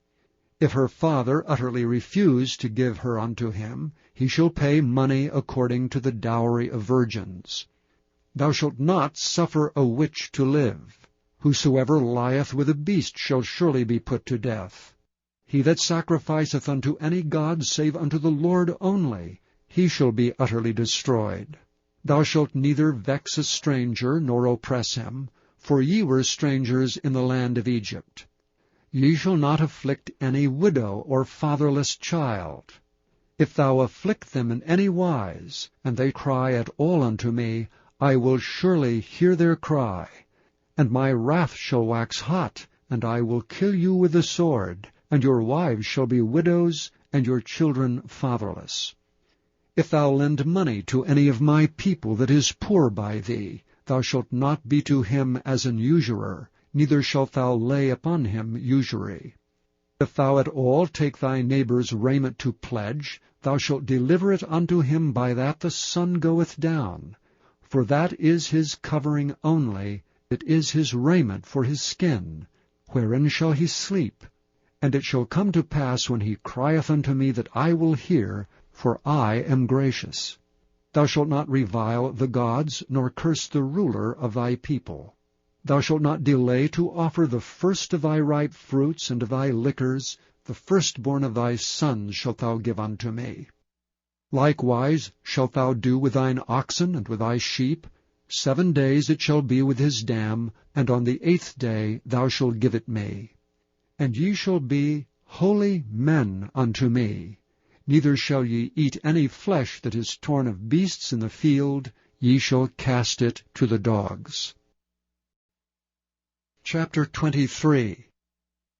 Thou shalt not raise a false report. Put not thine hand with the wicked, to be an unrighteous witness. Thou shalt not follow a multitude to do evil, neither shalt thou speak in a cause to decline after many to wrest judgment. Neither shalt thou countenance a poor man in his cause. If thou meet thine enemy's ox or his ass going astray, thou shalt surely bring it back to him again. If thou see the ass of him that hateth thee lying under his burden, and wouldst forbear to help him, thou shalt surely help with him. Thou shalt not wrest the judgment of thy poor in his cause. Keep thee far from a false matter. And the innocent and righteous slay thou not, for I will not justify the wicked. And thou shalt take no gift, for the gift blindeth the wise, and perverteth the words of the righteous. Also thou shalt not oppress a stranger, for ye know the heart of a stranger, seeing ye were strangers in the land of Egypt.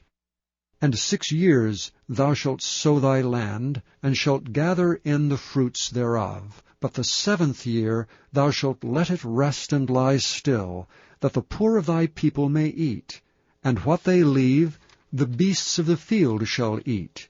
In like manner thou shalt deal with thy vineyard and with thy oliveyard. 6 days thou shalt do thy work, and on the 7th day thou shalt rest, that thine ox and thine ass may rest, and the son of thy handmaid and the stranger may be refreshed. And in all things that I have said unto you, be circumspect, and make no mention of the name of other gods, neither let it be heard out of thy mouth. 3 times thou shalt keep a feast unto me in the year. Thou shalt keep the feast of unleavened bread. Thou shalt eat unleavened bread 7 days, as I commanded thee, in the time appointed of the month Abib. For in it thou camest out from Egypt, and none shall appear before me empty. And the feast of harvest, the firstfruits of thy labors which thou hast sown in the field. And the feast of ingathering, which is in the end of the year, when thou hast gathered in thy labors out of the field. 3 times in the year all thy males shall appear before the Lord God. Thou shalt not offer the blood of my sacrifice with leavened bread, neither shall the fat of my sacrifice remain until the morning.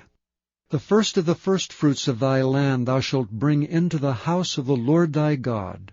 Thou shalt not seethe a kid in his mother's milk. Behold, I send an angel before thee, to keep thee in the way, and to bring thee into the place which I have prepared. Beware of him, and obey his voice. Provoke him not, for he will not pardon your transgressions, for my name is in him. But if thou shalt indeed obey his voice, and do all that I speak, then I will be an enemy unto thine enemies, and an adversary unto thine adversaries. For mine angel shall go before thee, and bring thee unto the Amorites, and the Hittites, and the Perizzites, and the Canaanites, and the Hivites, and the Jebusites, and I will cut them off. Thou shalt not bow down to their gods, nor serve them, nor do after their works, but thou shalt utterly overthrow them, and quite break down their images. And ye shall serve the Lord your God, and he shall bless thy bread and thy water, and I will take sickness away from the midst of thee. There shall nothing cast their young, nor be barren in thy land. The number of thy days I will fulfill. I will send my fear before thee, and will destroy all the people to whom thou shalt come, and I will make all thine enemies turn their backs unto thee. And I will send hornets before thee, which shall drive out the Hivite, the Canaanite, and the Hittite from before thee. And I will not drive them out from before thee in 1 year, lest the land become desolate, and the beast of the field multiply against thee. By little and little I will drive them out from before thee, until thou be increased and inherit the land. And I will set thy bounds from the Red Sea, even unto the sea of the Philistines, and from the desert unto the river. For I will deliver the inhabitants of the land into your hand, and thou shalt drive them out before thee. Thou shalt make no covenant with them, nor with their gods. They shall not dwell in thy land, lest they make thee sin against me. For if thou serve their gods, it will surely be a snare unto thee. Chapter 24. And he said unto Moses, Come up unto the Lord, thou and Aaron, Nadab and Abihu, and 70 of the elders of Israel, and worship ye afar off. And Moses alone shall come near the Lord, but they shall not come nigh, neither shall the people go up with him. And Moses came and told the people all the words of the Lord, and all the judgments. And all the people answered with one voice, and said, All the words which the Lord hath said we will do. And Moses wrote all the words of the Lord, and rose up early in the morning, and builded an altar under the hill, and 12 pillars, according to the 12 tribes of Israel. And he sent young men of the children of Israel, which offered burnt offerings, and sacrificed peace offerings of oxen unto the Lord. And Moses took half of the blood, and put it in basins, and half of the blood he sprinkled on the altar. And he took the book of the covenant, and read in the audience of the people. And they said, All that the Lord hath said, we will do, and be obedient. And Moses took the blood, and sprinkled it on the people, and said, Behold the blood of the covenant, which the Lord hath made with you concerning all these words. Then went up Moses and Aaron, Nadab and Abihu, and 70 of the elders of Israel. And they saw the God of Israel, and there was under his feet as it were a paved work of a sapphire stone, and as it were the body of heaven in his clearness. And upon the nobles of the children of Israel he laid not his hand. Also they saw God, and did eat and drink. And the Lord said unto Moses, Come up to me into the mount, and be there. And I will give thee tables of stone, and the law and commandments which I have written, that thou mayest teach them. And Moses rose up, and his minister Joshua, and Moses went up into the mount of God. And he said unto the elders, Tarry ye here for us, until we come again unto you. And behold, Aaron and Hur are with you. If any man have any matters to do, let him come unto them. And Moses went up into the mount, and a cloud covered the mount. And the glory of the Lord abode upon Mount Sinai, and the cloud covered it 6 days. And the 7th day he called unto Moses out of the midst of the cloud. And the sight of the glory of the Lord was like devouring fire on the top of the mount in the eyes of the children of Israel. And Moses went into the midst of the cloud, and gat him up into the mount. And Moses was in the mount 40 days and 40 nights. Chapter 25. And the Lord spake unto Moses, saying, Speak unto the children of Israel, that they bring me an offering. Of every man that giveth it willingly with his heart, ye shall take my offering. And this is the offering which ye shall take of them: gold, and silver, and brass, and blue, and purple, and scarlet, and fine linen, and goat's hair, and rams' skins dyed red, and badgers' skins, and shittim wood, oil for the light, spices for anointing oil, and for sweet incense, onyx stones, and stones to be set in the ephod and in the breastplate. And let them make me a sanctuary, that I may dwell among them. According to all that I show thee, after the pattern of the tabernacle and the pattern of all the instruments thereof, even so shall ye make it. And they shall make an ark of shittim wood. 2 cubits and a half shall be the length thereof, and 1 cubit and a half the breadth thereof, and 1 cubit and a half the height thereof. And thou shalt overlay it with pure gold. Within and without shalt thou overlay it, and shalt make upon it a crown of gold round about. And thou shalt cast 4 rings of gold for it, and put them in the 4 corners thereof. And 2 rings shall be in the one side of it, and 2 rings in the other side of it. And thou shalt make staves of shittim wood, and overlay them with gold. And thou shalt put the staves into the rings by the sides of the ark, that the ark may be borne with them. The staves shall be in the rings of the ark, they shall not be taken from it. And thou shalt put into the ark the testimony which I shall give thee. And thou shalt make a mercy seat of pure gold. 2 cubits and a half shall be the length thereof, and 1 cubit and a half the breadth thereof. And thou shalt make 2 cherubims of gold, of beaten work shalt thou make them, in the 2 ends of the mercy seat.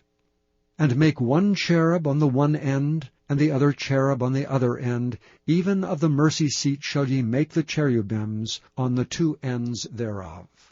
And the cherubim shall stretch forth their wings on high, covering the mercy seat with their wings, and their faces shall look one to another. Toward the mercy seat shall the faces of the cherubims be. And thou shalt put the mercy seat above upon the ark, and in the ark thou shalt put the testimony that I shall give thee. And there I will meet with thee, and I will commune with thee from above the mercy seat, from between the 2 cherubims which are upon the ark of the testimony, of all things which I will give thee in commandment unto the children of Israel. Thou shalt also make a table of shittim wood. 2 cubits shall be the length thereof, and 1 cubit the breadth thereof, and 1 cubit and a half the height thereof. And thou shalt overlay it with pure gold, and make thereto a crown of gold round about. And thou shalt make unto it a border of an hand breadth round about, and thou shalt make a golden crown to the border thereof round about. And thou shalt make for it 4 rings of gold, and put the rings in the 4 corners that are on the 4 feet thereof.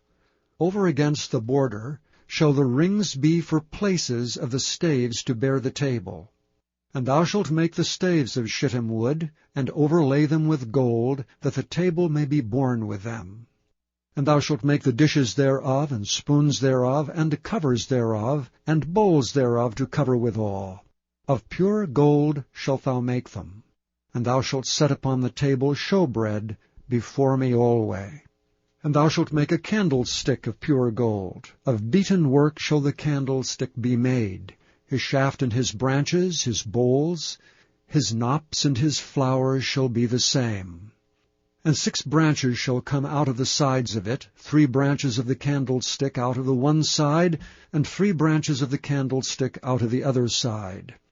3 bowls made like unto almonds, with a knop and a flower in one branch, and 3 bowls made like almonds in the other branch, with a knop and a flower. So in the 6 branches that come out of the candlestick.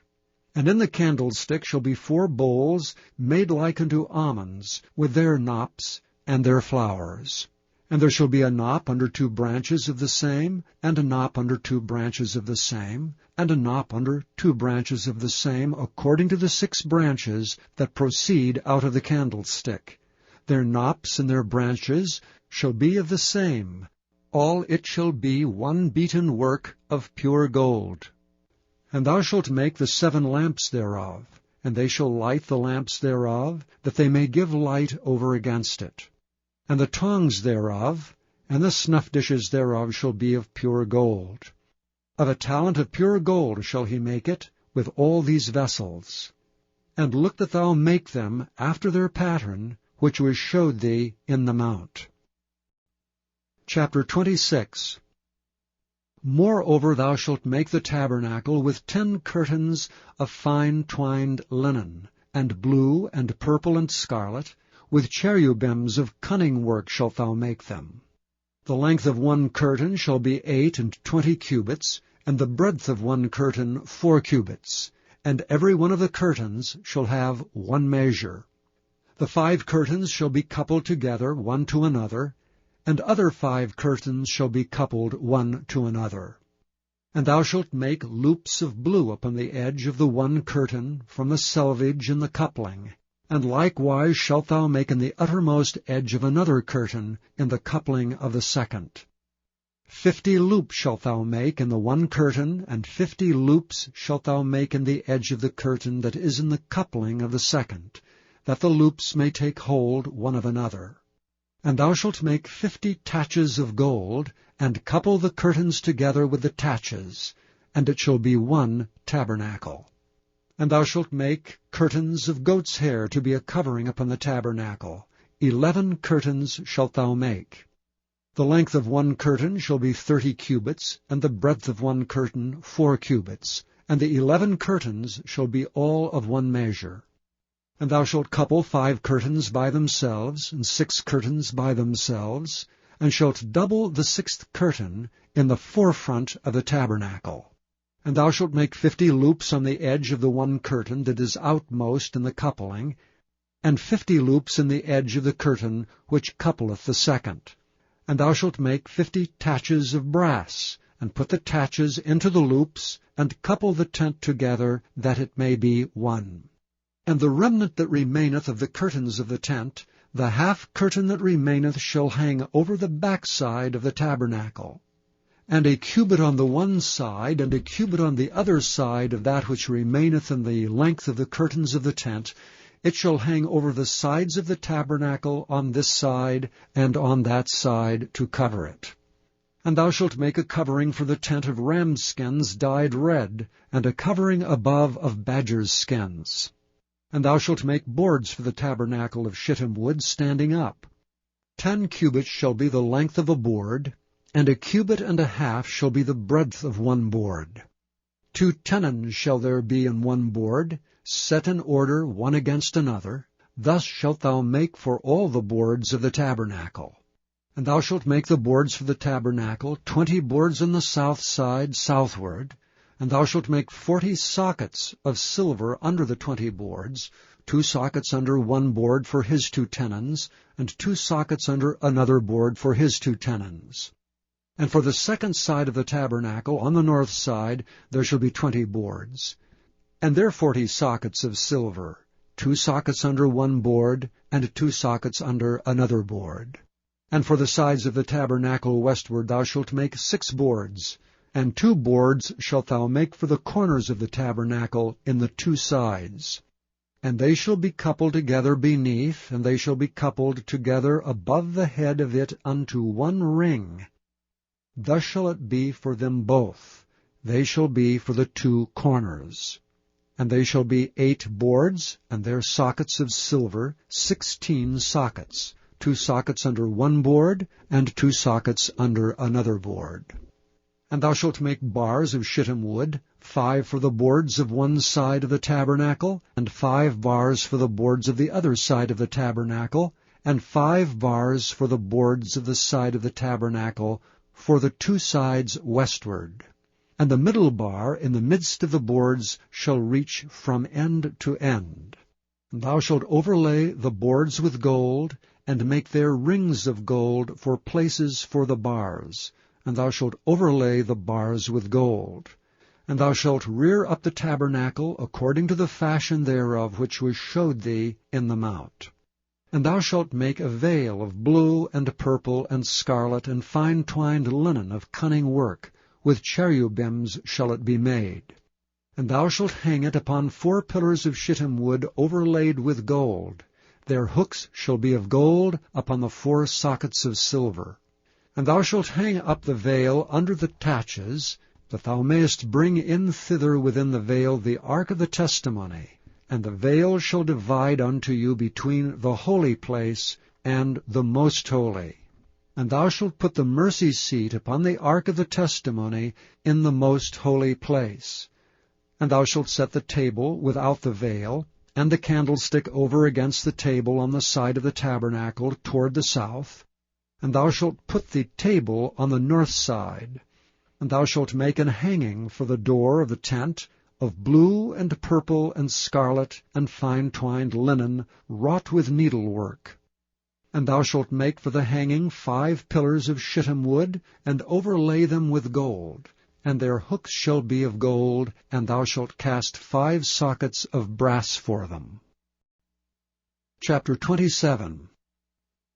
And thou shalt make an altar of shittim wood, 5 cubits long and 5 cubits broad. The altar shall be 4 square, and the height thereof shall be 3 cubits. And thou shalt make the horns of it upon the 4 corners thereof. His horns shall be of the same, and thou shalt overlay it with brass. And thou shalt make his pans to receive his ashes, and his shovels, and his basins, and his fleshhooks, and his firepans. All the vessels thereof thou shalt make of brass. And thou shalt make for it a grate of network of brass. And upon the net shalt thou make 4 brazen rings in the 4 corners thereof. And thou shalt put it under the compass of the altar beneath, that the net may be even to the midst of the altar. And thou shalt make staves for the altar, staves of shittim wood, and overlay them with brass. And the stave shall be put into the rings, and the stave shall be upon the 2 sides of the altar to bear it. Hollow with boards shalt thou make it, as it was showed thee in the mount, so shall they make it. And thou shalt make the court of the tabernacle.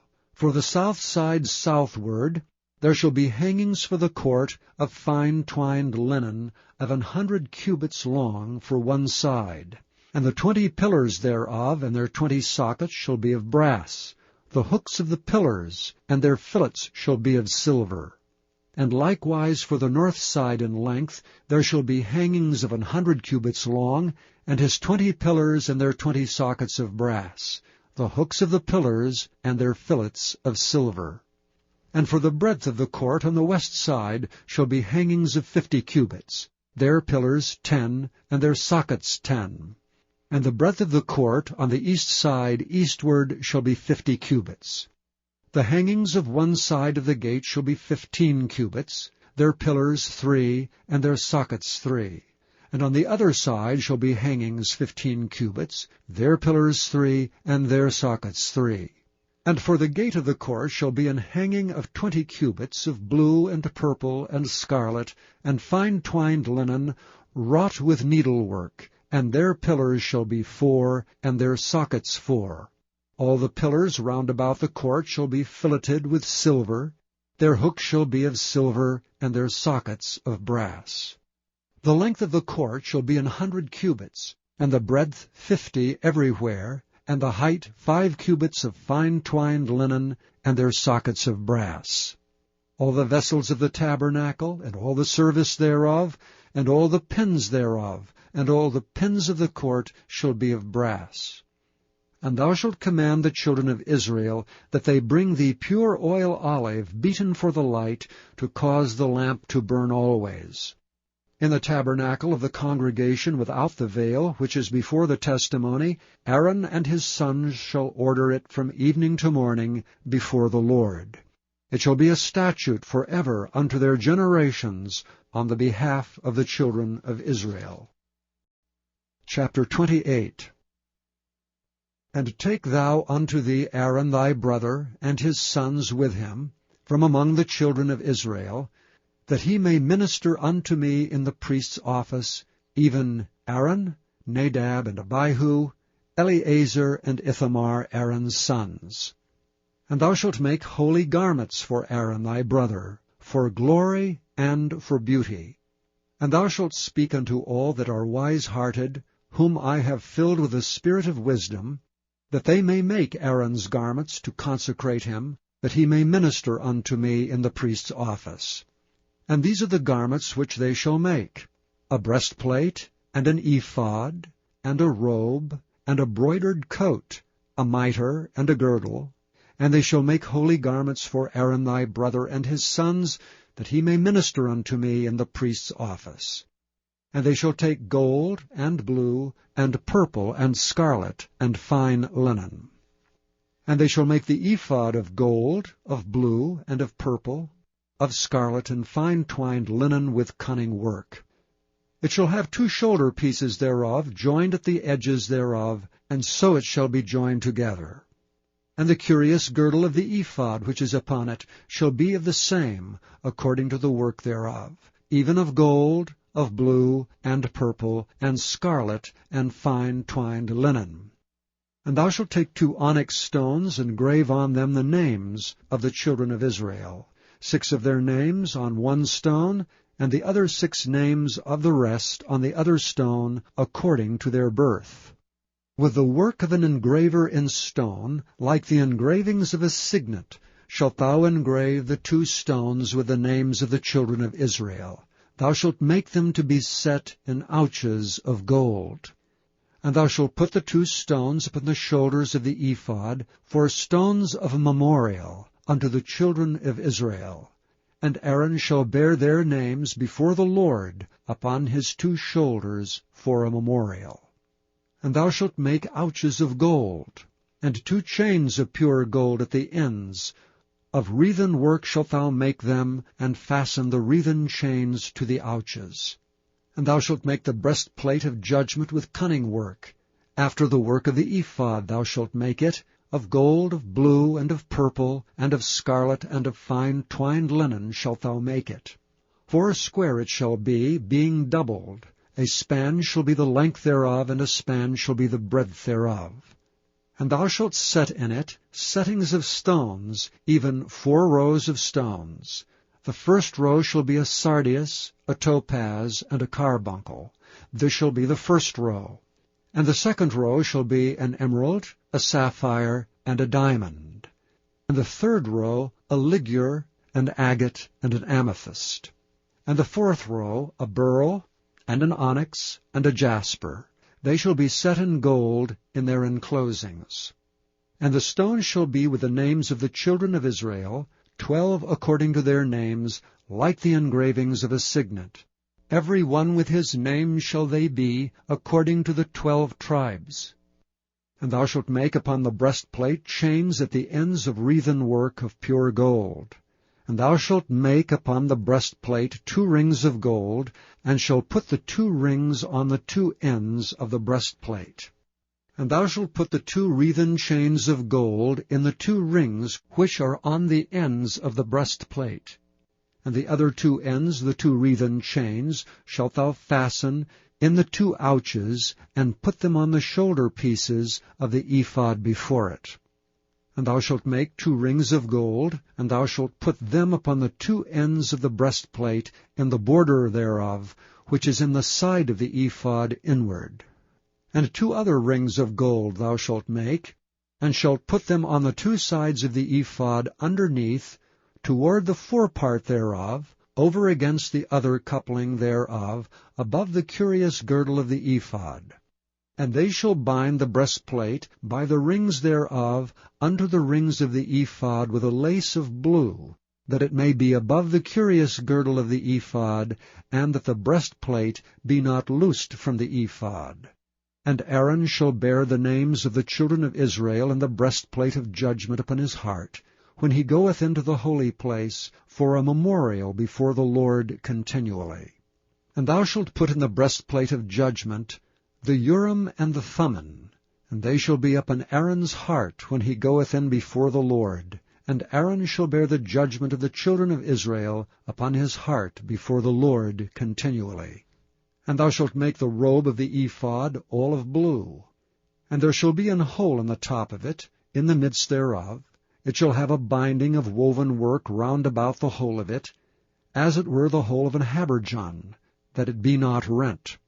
And beneath upon the hem of it thou shalt make pomegranates of blue, and of purple, and of scarlet, round about the hem thereof, and bells of gold between them round about, a golden bell and a pomegranate a golden bell, and a pomegranate, upon the hem of the robe round about. And it shall be upon Aaron to minister, and his sound shall be heard when he goeth in unto the holy place before the Lord, and when he cometh out, that he die not. And thou shalt make a plate of pure gold, and grave upon it, like the engravings of a signet, Holiness to the Lord. And thou shalt put it on a blue lace, that it may be upon the mitre, upon the forefront of the mitre it shall be. And it shall be upon Aaron's forehead, that Aaron may bear the iniquity of the holy things, which the children of Israel shall hallow in all their holy gifts. And it shall be always upon his forehead, that they may be accepted before the Lord. And thou shalt embroider the coat of fine linen, and thou shalt make the mitre of fine linen, and thou shalt make the girdle of needlework.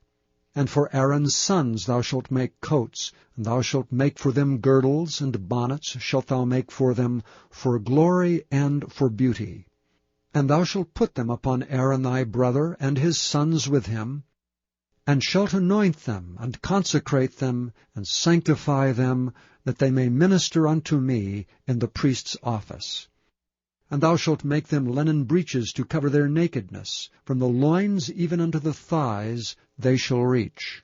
And they shall be upon Aaron and upon his sons, when they come in unto the tabernacle of the congregation, or when they come near unto the altar to minister in the holy place, that they bear not iniquity and die. It shall be a statute for ever unto him and his seed after him. Chapter 29. And this is the thing that thou shalt do unto them to hallow them, to minister unto me in the priest's office. Take 1 young bullock, and 2 rams without blemish, and unleavened bread, and cakes unleavened tempered with oil, and wafers unleavened, anointed with oil. Of wheaten flour shalt thou make them. And thou shalt put them into 1 basket, and bring them in the basket with the bullock and the 2 rams. And Aaron and his sons thou shalt bring unto the door of the tabernacle of the congregation, and shalt wash them with water. And thou shalt take the garments, and put upon Aaron the coat, and the robe of the ephod, and the breastplate, and gird him with the curious girdle of the ephod. And thou shalt put the mitre upon his head, and put the holy crown upon the mitre. Then shalt thou take anointing oil, and pour it upon his head, and anoint him.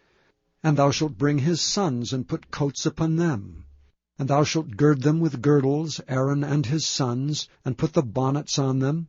And the priest's office shall be theirs for a perpetual statute, and thou shalt consecrate Aaron and his sons. And thou shalt cause a bullock to be brought before the tabernacle of the congregation, and Aaron and his sons shall put their hands upon the head of the bullock. And thou shalt kill the bullock before the Lord, by the door of the tabernacle of the congregation. And thou shalt take of the blood of the bullock, and put it upon the horns of the altar with thy finger, and pour all the blood beside the bottom of the altar. And thou shalt take all the fat that covereth the inwards, and the caul that is above the liver, and the 2 kidneys, and the fat that is upon them, and burn them upon the altar. But the flesh of the bullock, and his skin, and his dung, shalt thou burn with fire without the camp. It is a sin offering. Thou shalt also take 1 ram, and Aaron and his sons shall put their hands upon the head of the ram. And thou shalt slay the ram, and thou shalt take his blood, and sprinkle it round about upon the altar. And thou shalt cut the ram in pieces, and wash the inwards of him and his legs, and put them unto his pieces, and unto his head. And thou shalt burn the whole ram upon the altar. It is a burnt offering unto the Lord. It is a sweet savour, and offering made by fire unto the Lord. And thou shalt take the other ram, and Aaron and his sons shall put their hands upon the head of the ram. Then shalt thou kill the ram, and take of his blood, and put it upon the tip of the right ear of Aaron, and upon the tip of the right ear of his sons, and upon the thumb of their right hand, and upon the great toe of their right foot, and sprinkle the blood upon the altar round about. And thou shalt take of the blood that is upon the altar, and of the anointing oil, and sprinkle it upon Aaron, and upon his garments, and upon his sons, and upon the garments of his sons with him. And he shall be hallowed, and his garments, and his sons' garments with him. Also thou shalt take of the ram the fat, and the rump, and the fat that covereth the inwards, and the caul above the liver, and the 2 kidneys, and the fat that is upon them, and the right shoulder, for it is a ram of consecration, and 1 loaf of bread, and 1 cake of oiled bread, and 1 wafer out of the basket of the unleavened bread that is before the Lord. And thou shalt put all in the hands of Aaron, and in the hands of his sons, and shalt wave them for a wave offering before the Lord. And thou shalt receive them of their hands, and burn them upon the altar for a burnt offering, for a sweet savour before the Lord. It is an offering made by fire unto the Lord. And thou shalt take the breast of the ram of Aaron's consecration, and wave it for a wave offering before the Lord, and it shall be thy part. And thou shalt sanctify the breast of the wave offering, and the shoulder of the heave offering, which is waved, and which is heaved up, of the ram of the consecration, even of that which is for Aaron, and of that which is for his sons. And it shall be Aaron's and his sons by a statute forever from the children of Israel. For it is an heave offering, and it shall be an heave offering from the children of Israel of the sacrifice of their peace offerings, even their heave offering unto the Lord. And the holy garments of Aaron shall be his sons after him, to be anointed therein, and to be consecrated in them. And that son that is priest in his stead shall put them on 7 days, when he cometh into the tabernacle of the congregation, to minister in the holy place. And thou shalt take the ram of the consecration, and seethe his flesh in the holy place. And Aaron and his sons shall eat the flesh of the ram, and the bread that is in the basket by the door of the tabernacle of the congregation. And they shall eat those things wherewith the atonement was made, to consecrate and to sanctify them. But a stranger shall not eat thereof, because they are holy. And if aught of the flesh of the consecrations, or of the bread remain unto the morning, then thou shalt burn the remainder with fire. It shall not be eaten, because it is holy.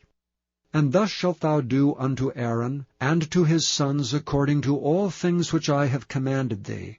7 days shalt thou consecrate them. And thou shalt offer every day a bullock for a sin offering for atonement. And thou shalt cleanse the altar, when thou hast made an atonement for it, and thou shalt anoint it to sanctify it. 7 days thou shalt make an atonement for the altar, and sanctify it, and it shall be an altar most holy. Whatsoever toucheth the altar shall be holy. Now this is that which thou shalt offer upon the altar, 2 lambs of the first year, day by day, continually. The 1 lamb thou shalt offer in the morning, and the other lamb thou shalt offer at even. And with the 1 lamb 1/10 deal of flour mingled with the 4th part of an hin of beaten oil, and the 4th part of an hin of wine for a drink offering. And the other lamb thou shalt offer at even, and shalt do thereto according to the meat offering of the morning, and according to the drink offering thereof, for a sweet savour, and offering made by fire unto the Lord. There shall be a continual burnt offering throughout your generations at the door of the tabernacle of the congregation before the Lord, where I will meet you to speak there unto thee. And there I will meet with the children of Israel, and the tabernacle shall be sanctified by my glory. And I will sanctify the tabernacle of the congregation and the altar. I will sanctify also both Aaron and his sons to minister to me in the priest's office. And I will dwell among the children of Israel, and will be their God. And they shall know that I am the Lord their God, that brought them forth out of the land of Egypt, that I may dwell among them. I am the Lord their God. Chapter 30. And thou shalt make an altar to burn incense upon. Of shittim wood shalt thou make it. A cubit shall be the length thereof, and a cubit the breadth thereof. 4 square shall it be, and 2 cubits shall be the height thereof. The horns thereof shall be of the same. And thou shalt overlay it with pure gold, the top thereof, and the sides thereof round about, and the horns thereof. And thou shalt make unto it a crown of gold round about. And 2 golden rings shalt thou make to it under the crown of it. By the 2 corners thereof, upon the 2 sides of it shalt thou make it, and they shall be for places for the staves to bear it withal. And thou shalt make the staves of shittim wood, and overlay them with gold. And thou shalt put it before the veil, that is by the ark of the testimony, before the mercy seat that is over the testimony, where I will meet with thee. And Aaron shall burn thereon sweet incense every morning. When he dresseth the lamps, he shall burn incense upon it. And when Aaron lighteth the lamps at even, he shall burn incense upon it, a perpetual incense before the Lord throughout your generations. Ye shall offer no strange incense thereon, nor burnt sacrifice, nor meat offering, neither shall ye pour drink offering thereon. And Aaron shall make an atonement upon the horns of it once in a year with the blood of the sin offering of atonements. Once in the year shall he make atonement upon it throughout your generations. It is most holy unto the Lord. And the Lord spake unto Moses, saying, When thou takest the sum of the children of Israel after their number, then shall they give every man a ransom for his soul unto the Lord, when thou numberest them, that there be no plague among them when thou numberest them. This they shall give every one that passeth among them that are numbered, half a shekel after the shekel of the sanctuary, a shekel is 20 gerahs, and half shekel shall be the offering of the Lord. Every one that passeth among them that are numbered from 20 years old and above shall give an offering unto the Lord. The rich shall not give more, and the poor shall not give less than half a shekel, when they give an offering unto the Lord, to make an atonement for your souls. And thou shalt take the atonement money of the children of Israel, and shalt appoint it for the service of the tabernacle of the congregation, that it may be a memorial unto the children of Israel before the Lord, to make an atonement for your souls. And the Lord spake unto Moses, saying, Thou shalt also make a laver of brass, and his foot also of brass, to wash withal. And thou shalt put it between the tabernacle of the congregation and the altar, and thou shalt put water therein. For Aaron and his sons shall wash their hands and their feet thereat. When they go into the tabernacle of the congregation, they shall wash with water, that they die not, or when they come near to the altar to minister to burn offering made by fire unto the Lord. So they shall wash their hands and their feet, that they die not. And it shall be a statute forever to them, even to him and to his seed throughout their generations. Moreover the Lord spake unto Moses, saying, Take thou also unto thee principal spices of pure myrrh, 500 shekels, and of sweet cinnamon half so much, even 250 shekels, and of sweet calamus 250 shekels, and of cassia 500 shekels, after the shekel of the sanctuary, and of oil olive an hin.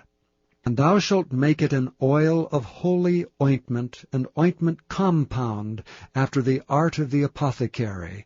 It shall be an holy anointing oil. And thou shalt anoint the tabernacle of the congregation therewith, and the ark of the testimony, and the table and all his vessels, and the candlestick and his vessels, and the altar of incense, and the altar of burnt offering with all his vessels, and the laver and his foot. And thou shalt sanctify them, that they may be most holy. Whatsoever toucheth them shall be holy. And thou shalt anoint Aaron and his sons, and consecrate them, that they may minister unto me in the priest's office. And thou shalt speak unto the children of Israel, saying, This shall be an holy anointing oil unto me throughout your generations. Upon man's flesh shall it not be poured, neither shall ye make any other like it, after the composition of it.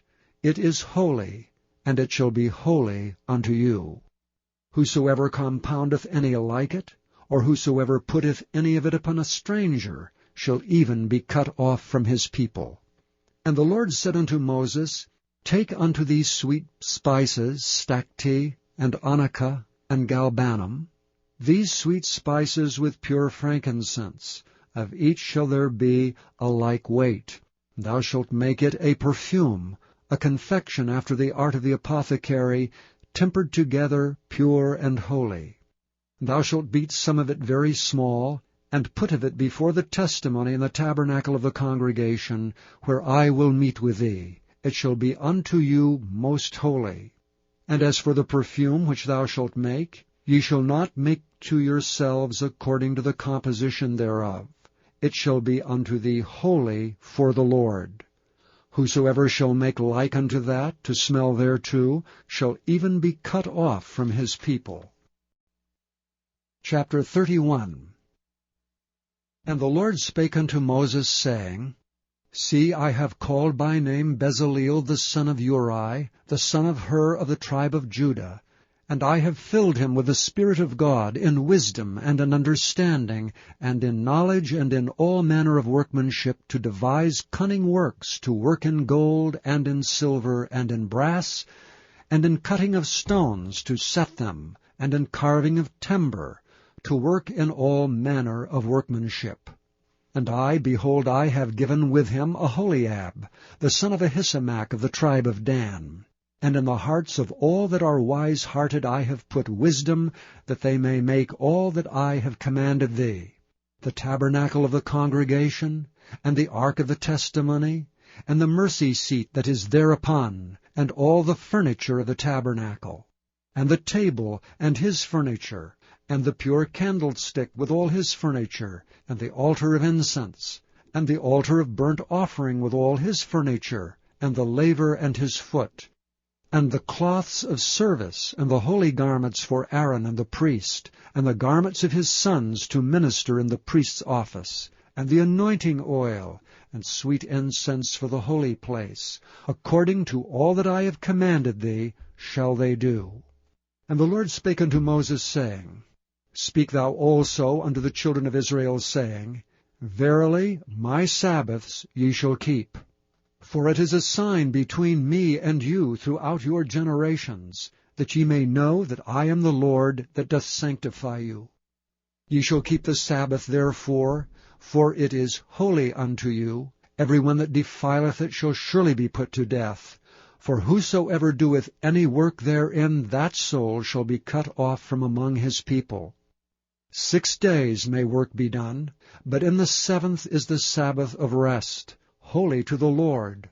Whosoever doeth any work in the Sabbath day, he shall surely be put to death. Wherefore the children of Israel shall keep the Sabbath, to observe the Sabbath throughout their generations for a perpetual covenant. It is a sign between me and the children of Israel forever. For in 6 days the Lord made heaven and earth, and on the 7th day he rested and was refreshed. And he gave unto Moses, when he had made an end of communing with him upon Mount Sinai, 2 tables of testimony, tables of stone, written with the finger of God. Chapter 32. And when the people saw that Moses delayed to come down out of the mount, the people gathered themselves together unto Aaron, and said unto him, Up, make us gods which shall go before us, for as for this Moses, the man that brought us up out of the land of Egypt, we wot not what is become of him. And Aaron said unto them, Break off the golden earrings which are in the ears of your wives, of your sons, and of your daughters, and bring them unto me. And all the people brake off the golden earrings which were in their ears, and brought them unto Aaron. And he received them at their hand, and fashioned it with a graving tool, after he had made it a molten calf. And they said, These be thy gods, O Israel, which brought thee up out of the land of Egypt. And when Aaron saw it, he built an altar before it, and Aaron made proclamation, and said, Tomorrow is a feast to the Lord. And they rose up early on the morrow, and offered burnt offerings, and brought peace offerings, and the people sat down to eat and drink, and rose up to play. And the Lord said unto Moses, Go, get thee down, for thy people which thou broughtest out of the land of Egypt have corrupted themselves.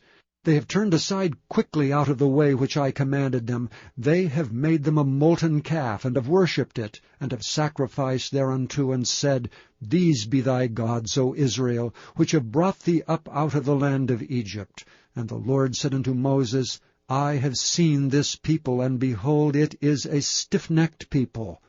Now therefore let me alone, that my wrath may wax hot against them, and that I may consume them, and I will make of thee a great nation.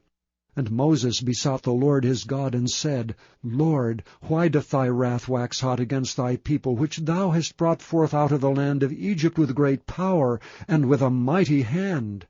Wherefore should the Egyptians speak and say, For mischief did he bring them out, to slay them in the mountains, and to consume them from the face of the earth? Turn from thy fierce wrath, and repent of this evil against thy people.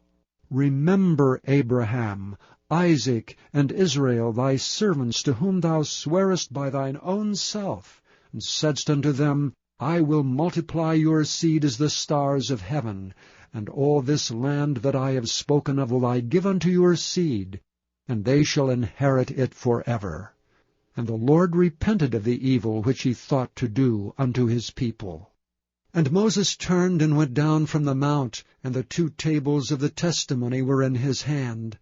The tables were written on both their sides, on the one side and on the other were they written.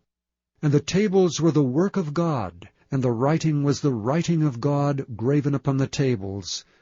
And when Joshua heard the noise of the people as they shouted, he said unto Moses, There is a noise of war in the camp.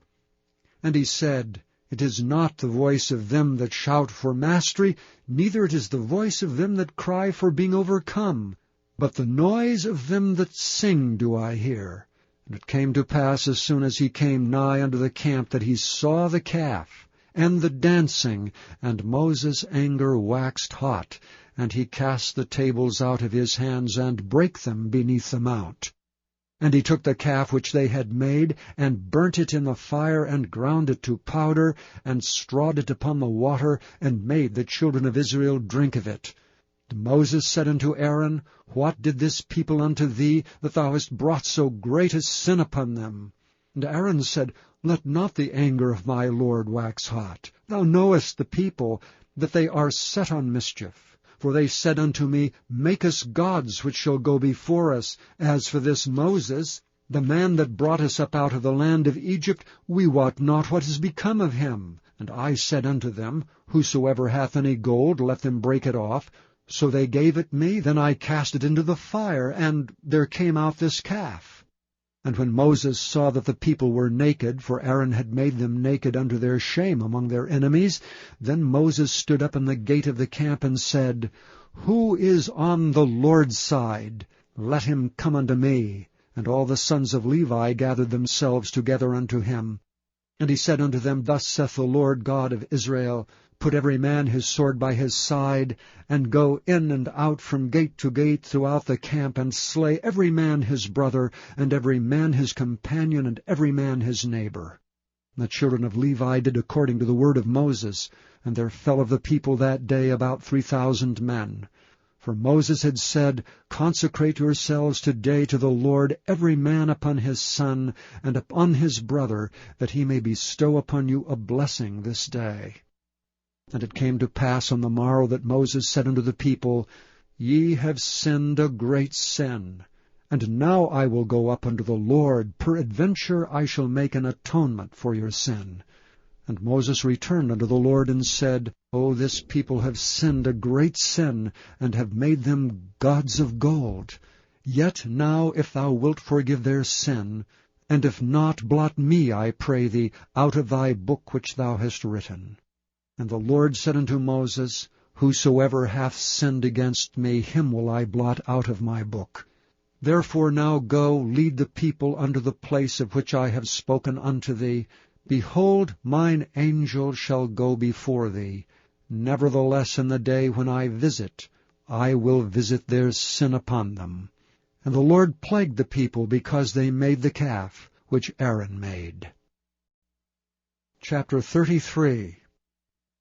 And the Lord said unto Moses, Depart, and go up hence, thou and the people which thou hast brought up out of the land of Egypt, unto the land which I swear unto Abraham, to Isaac, and to Jacob, saying, Unto thy seed will I give it. And I will send an angel before thee, and I will drive out the Canaanite, the Amorite, and the Hittite, and the Perizzite, the Hivite, and the Jebusite, unto a land flowing with milk and honey. For I will not go up in the midst of thee, for thou art a stiff-necked people, lest I consume thee in the way. And when the people heard these evil tidings, they mourned, and no man did put on him his ornaments. For the Lord had said unto Moses, Say unto the children of Israel, Ye are a stiff-necked people. I will come up into the midst of thee in a moment and consume thee. Therefore now put off thy ornaments from thee, that I may know what to do unto thee. And the children of Israel stripped themselves of their ornaments by the Mount Horeb. And Moses took the tabernacle, and pitched it without the camp, afar off from the camp, and called it the tabernacle of the congregation. And it came to pass that every one which sought the Lord went out unto the tabernacle of the congregation, which was without the camp. And it came to pass, when Moses went out into the tabernacle, that all the people rose up and stood every man at his tent door, and looked after Moses until he was gone into the tabernacle. And it came to pass, as Moses entered into the tabernacle, the cloudy pillar descended, and stood at the door of the tabernacle, and the Lord talked with Moses. And all the people saw the cloudy pillar stand at the tabernacle door, and all the people rose up and worshipped, every man in his tent door. And the Lord spake unto Moses face to face, as a man speaketh unto his friend. And he turned again into the camp, but his servant Joshua the son of Nun, a young man, departed not out of the tabernacle. And Moses said unto the Lord, See, thou sayest unto me, Bring up this people, and thou hast not let me know whom thou wilt send with me.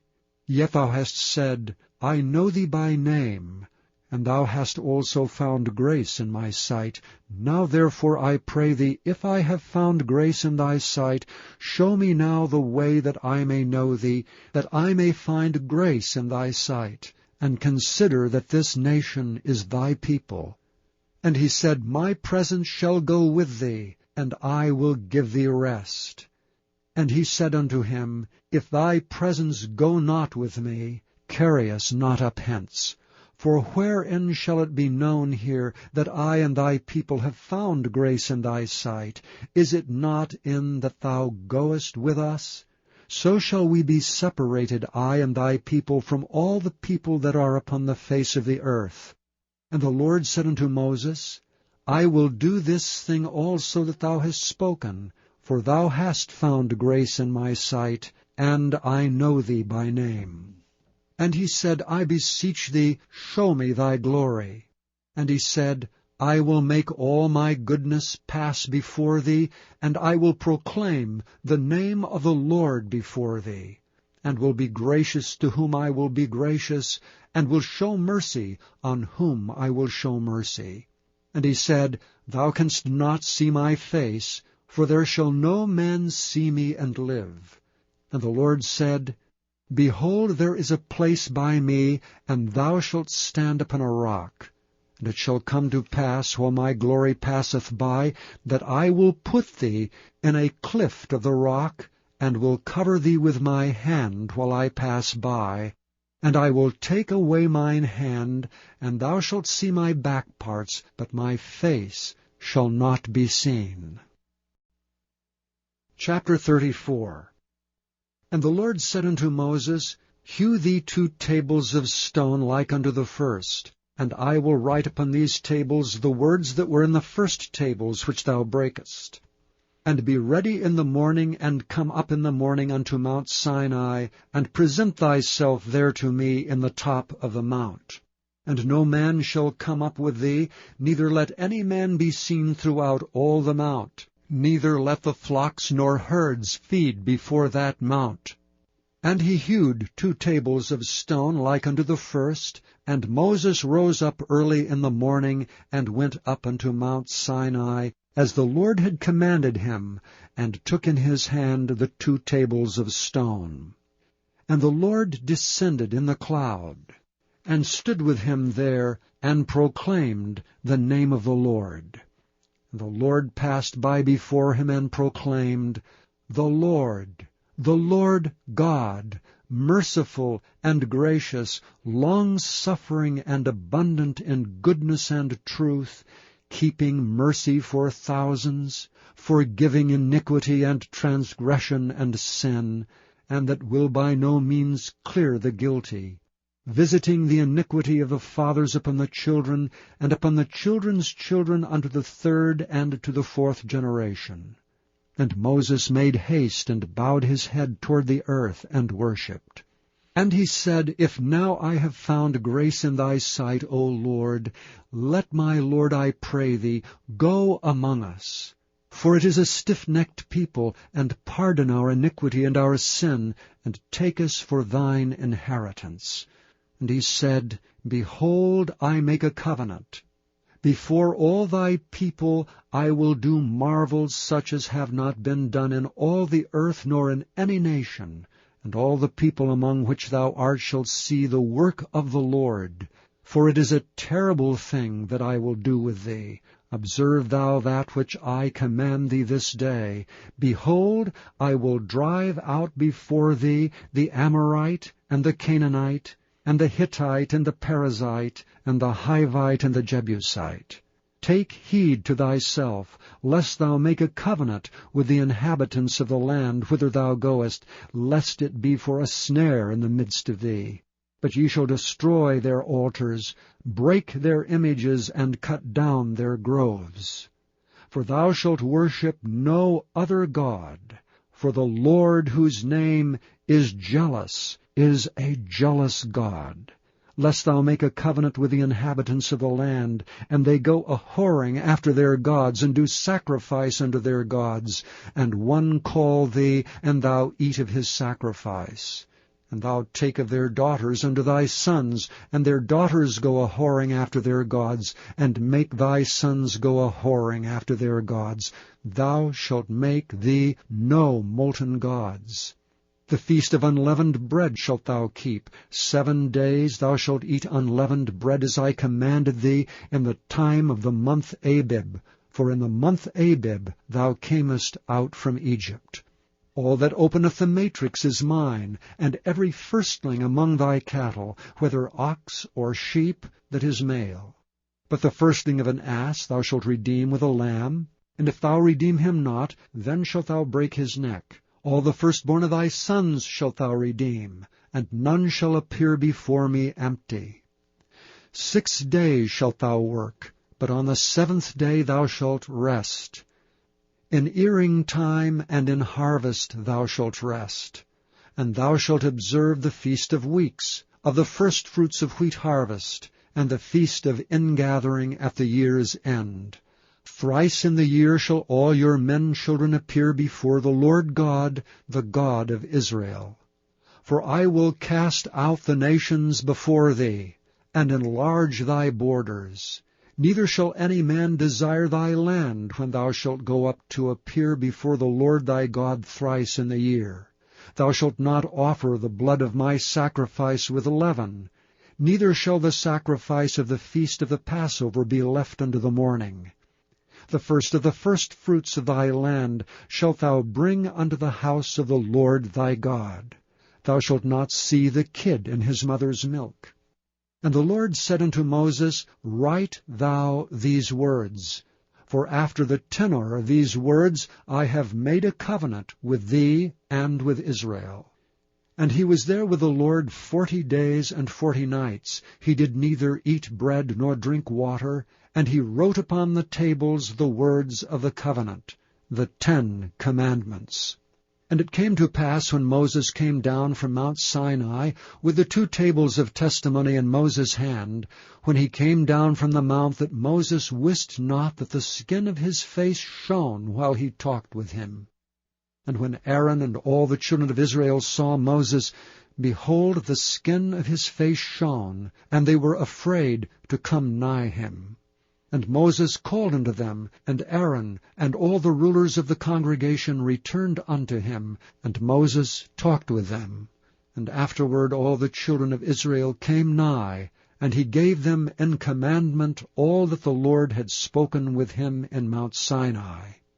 And till Moses had done speaking with them, he put a veil on his face. But when Moses went in before the Lord to speak with him, he took the veil off until he came out. And he came out and spake unto the children of Israel that which he was commanded. And the children of Israel saw the face of Moses, that the skin of Moses' face shone, and Moses put the veil upon his face again until he went in to speak with him. Chapter 35. And Moses gathered all the congregation of the children of Israel together, and said unto them, These are the words which the Lord hath commanded, that ye should do them. 6 days shall work be done, but on the 7th day there shall be to you an holy day, a Sabbath of rest to the Lord. Whosoever doeth work therein shall be put to death. Ye shall kindle no fire throughout your habitations upon the Sabbath day. And Moses spake unto all the congregation of the children of Israel, saying, This is the thing which the Lord commanded, saying, Take ye from among you an offering unto the Lord. Whosoever is of a willing heart, let him bring it, an offering of the Lord, gold and silver and brass, and blue and purple and scarlet and fine linen and goat's hair, and rams' skins dyed red, and badgers' skins and shittim wood, and oil for the light, and spices for anointing oil, and for the sweet incense, and onyx stones, and stones to be set for the ephod, and for the breastplate. And every wise-hearted among you shall come, and make all that the Lord hath commanded: the tabernacle, his tent, and his covering, his taches and his boards, his bars, his pillars and his sockets, the ark and the staves thereof, with the mercy seat and the veil of the covering, the table and his staves, and all his vessels, and the showbread, the candlestick also for the light, and his furniture and his lamps, with the oil for the light, and the incense altar, and his staves, and the anointing oil, and the sweet incense, and the hanging for the door at the entering in of the tabernacle, the altar of burnt offering, with his brazen grate, his staves, and all his vessels, the laver and his foot, the hangings of the court, his pillars and their sockets, and the hanging for the door of the court, the pins of the tabernacle,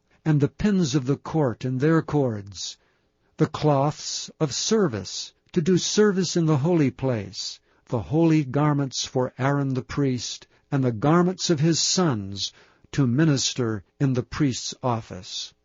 And all the congregation of the children of Israel departed from the presence of Moses. And they came, every one whose heart stirred him up, and every one whom his spirit made willing, and they brought the Lord's offering to the work of the tabernacle of the congregation, and for all his service, and for the holy garments. And they came, both men and women, as many as were willing-hearted, and brought bracelets and earrings and rings, and tablets, all jewels of gold, and every man that offered an offering of gold unto the Lord. And every man with whom was found blue and purple, and scarlet, and fine linen, and goat's hair, and red skins of rams, and badgers' skins brought them. Every one that did offer an offering of silver and brass brought the Lord's offering, and every man with whom was found shittim wood for any work of the service brought it. And all the women that were wise-hearted did spin with their hands, and brought that which they had spun, both of blue, and of purple, and of scarlet, and of fine linen. And all the women whose heart stirred them up in wisdom spun goat's hair. And the rulers brought onyx stones, and stones to be set for the ephod and for the breastplate, and spice, and oil for the light, and for the anointing oil, and for the sweet incense. And the children of Israel brought a willing offering unto the Lord, every man and woman whose heart made them willing to bring for all manner of work which the Lord had commanded to be made by the hand of Moses. And Moses said unto the children of Israel, See, the Lord hath called by name Bezaleel the son of Uri, the son of Hur of the tribe of Judah. And he hath filled him with the Spirit of God, in wisdom, in understanding, and in knowledge, and in all manner of workmanship, and to devise curious works, to work in gold, and in silver, and in brass, and in the cutting of stones to set them, and in carving of wood to make any manner of cunning work. And he hath put in his heart that he may teach both he and Aholiab, the son of Ahisamach of the tribe of Dan. Them hath he filled with wisdom of heart, to work all manner of work of the engraver, and of the cunning workman, and of the embroiderer, in blue, and in purple, and scarlet, and in fine linen, and of the weaver, even of them that do any work, and of those that devise cunning work. Chapter 36. Then wrought Bezaleel and Aholiab, and every wise-hearted man in whom the Lord put wisdom and understanding, to know how to work all manner of work for the service of the sanctuary, according to all that the Lord had commanded. And Moses called Bezaleel and Aholiab, and every wise-hearted man in whose heart the Lord had put wisdom, even every one whose heart stirred him up to come unto the work to do it. And they received of Moses all the offering which the children of Israel had brought for the work of the service of the sanctuary, to make it withal. And they brought yet unto him free offerings every morning. And all the wise men that wrought all the work of the sanctuary came every man from his work which they made. And they spake unto Moses, saying, The people bring much more than enough for the service of the work which the Lord commanded to make. And Moses gave commandment, and they caused it to be proclaimed throughout the camp, saying, Let neither man nor woman make any more work for the offering of the sanctuary. So the people were restrained from bringing, for the stuff they had was sufficient for all the work to make it, and too much. And every wise-hearted man among them that wrought the work of the tabernacle made 10 curtains of fine twined linen, and blue, and purple, and scarlet, with cherubims of cunning work made he them. The length of one curtain was 28 cubits, and the breadth of one curtain 4 cubits. The curtains were all of one size. And he coupled the 5 curtains one unto another, and the other 5 curtains he coupled one unto another. And he made loops of blue on the edge of one curtain from the selvage in the coupling. Likewise he made in the uttermost side of another curtain in the coupling of the second. 50 loops made he in one curtain, and 50 loops made he in the edge of the curtain which was in the coupling of the second. The loops held one curtain to another. And he made 50 taches of gold, and coupled the curtains one unto another with the taches, so it became one tabernacle. And he made curtains of goat's hair for the tent over the tabernacle. 11 curtains he made them. The length of one curtain was 30 cubits, and 4 cubits was the breadth of one curtain. The 11 curtains were of one size. And he coupled 5 curtains by themselves, and 6 curtains by themselves. And he made 50 loops upon the uttermost edge of the curtain in the coupling, and 50 loops made he upon the edge of the curtain which coupleth the second. And he made 50 taches of brass to couple the tent together, that it might be one. And he made a covering for the tent of rams' skins dyed red, and a covering of badgers' skins above that. And he made boards for the tabernacle of shittim wood standing up. The length of a board was 10 cubits, and the breadth of a board 1 cubit and a half. One board had 2 tenons, equally distant one from another. Thus did he make for all the boards of the tabernacle. And he made the boards for the tabernacle, 20 boards for the south side southward, and 40 sockets of silver he made under the 20 boards, 2 sockets under one board for his 2 tenons, and 2 sockets under another board for his 2 tenons. And for the other side of the tabernacle, which is toward the north corner, he made 20 boards, and there 40 sockets of silver, 2 sockets under one board, and 2 sockets under another board. And for the sides of the tabernacle westward he made 6 boards, and 2 boards made he for the corners of the tabernacle in the 2 sides. And they were coupled beneath, and coupled together at the head thereof to one ring. Thus he did to both of them in both the corners. And there were 8 boards, and their sockets were 16 sockets of silver, under every board 2 sockets. And he made bars of shittim wood, 5 for the boards of the one side of the tabernacle, and 5 bars for the boards on the other side of the tabernacle, and 5 bars for the boards of the tabernacle for the sides westward. And he made the middle bar to shoot through the boards from the one end to the other. And he overlaid the boards with gold, and made their rings of gold to be places for the bars, and overlaid the bars with gold. And he made a veil of blue, and purple, and scarlet, and fine twined linen.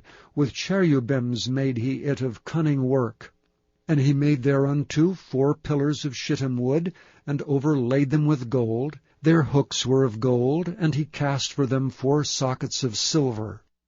And he made an hanging for the tabernacle door of blue, and purple, and scarlet, and fine twined linen of needlework, and the 5 pillars of it with their hooks. And he overlaid their chapiters and their fillets with gold, but their 5 sockets were of brass. Chapter 37. And Bezaleel made the ark of shittim wood. 2 cubits and a half was the length of it, and 1 cubit and a half the breadth of it, and 1 cubit and a half the height of it.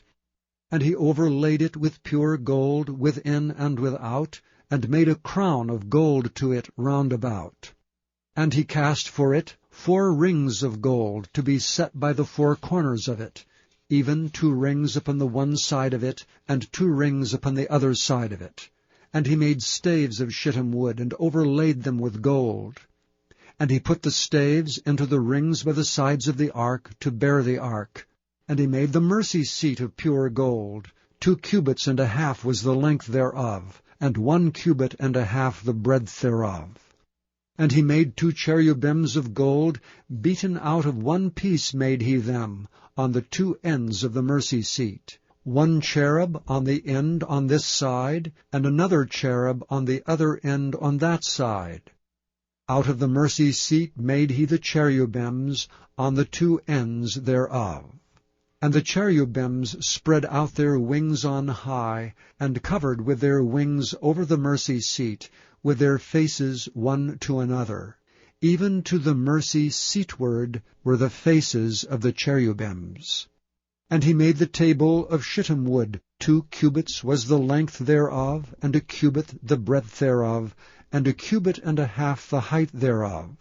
And he overlaid it with pure gold, and made thereunto a crown of gold round about.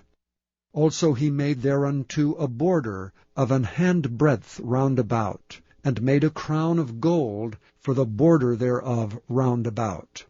And he cast for it 4 rings of gold, and put the rings upon the 4 corners that were in the 4 feet thereof.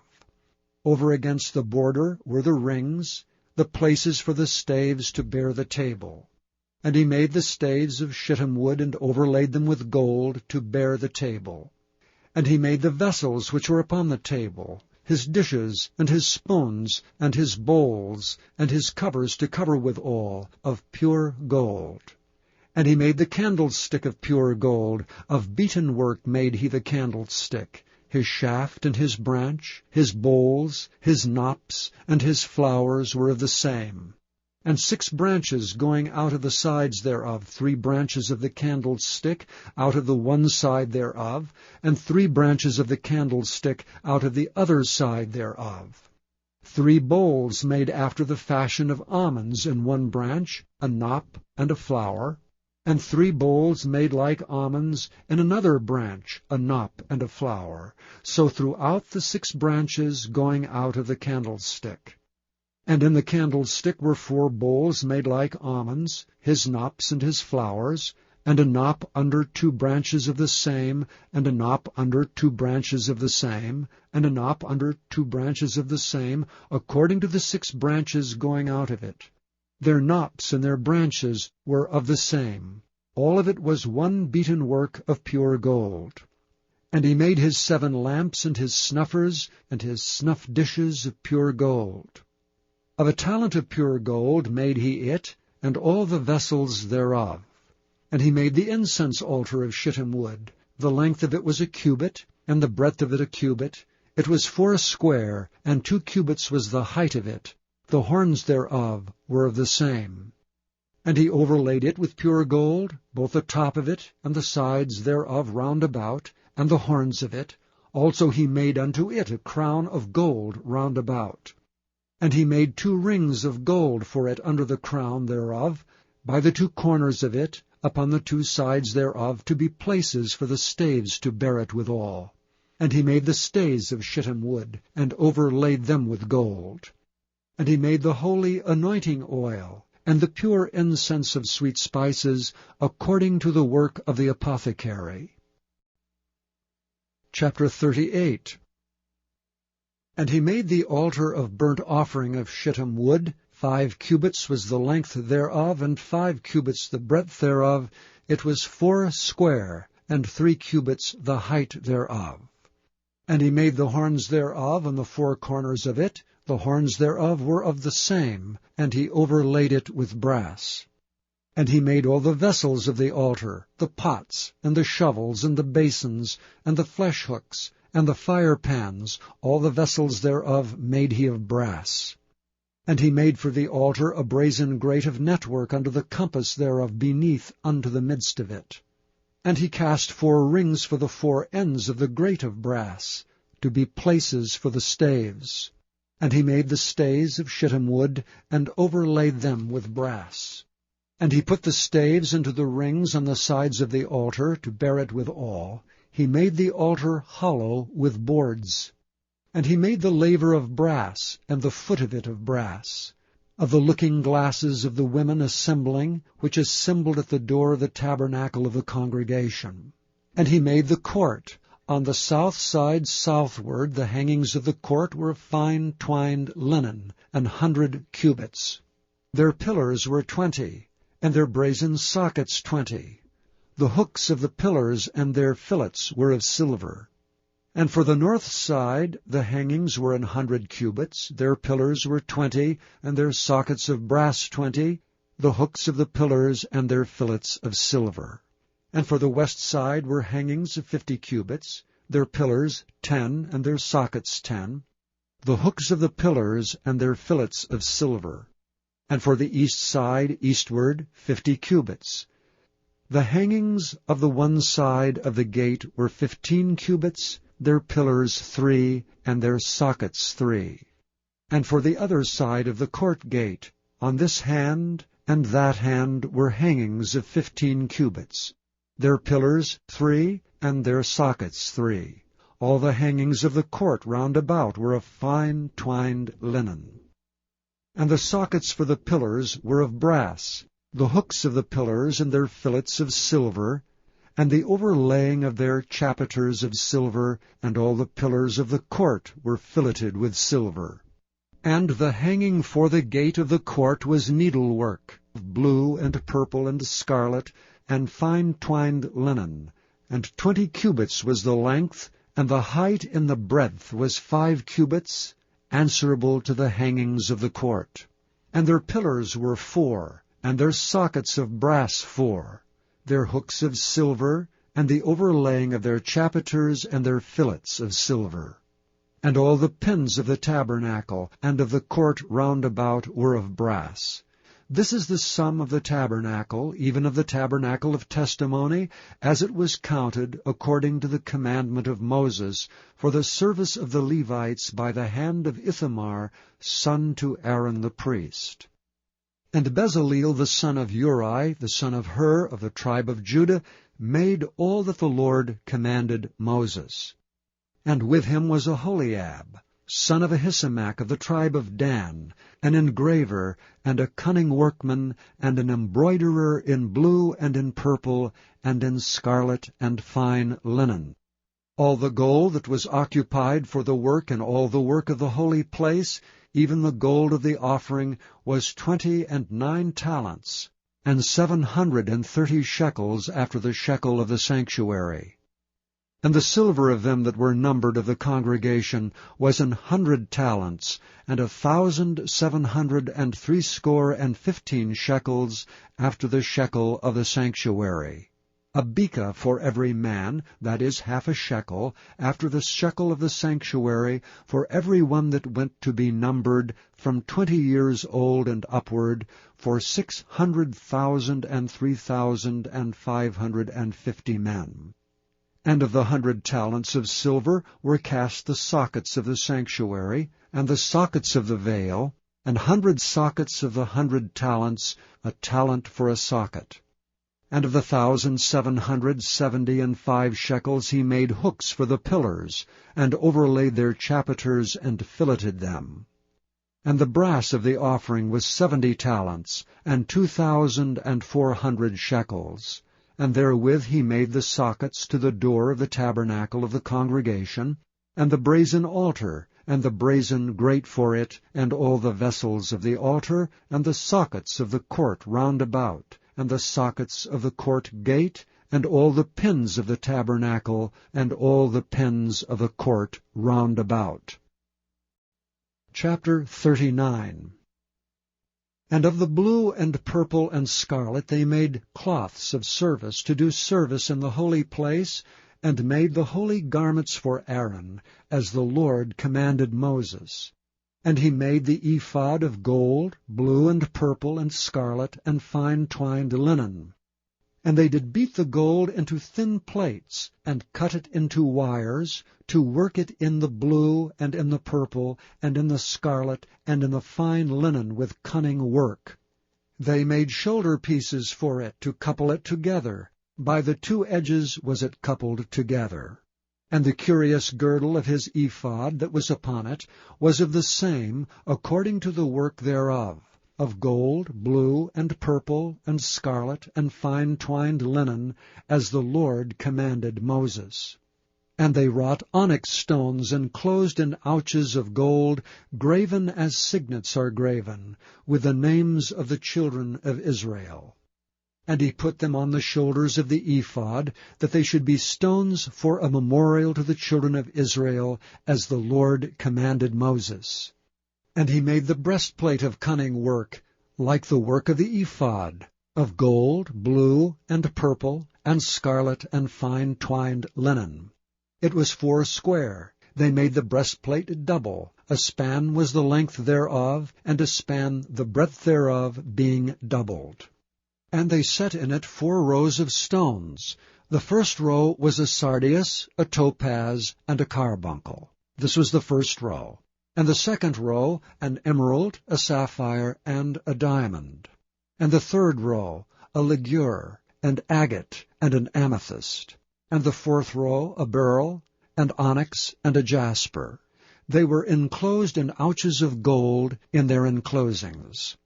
And the stones were according to the names of the children of Israel, 12, according to their names, like the engravings of a signet, every one with his name according to the 12 tribes.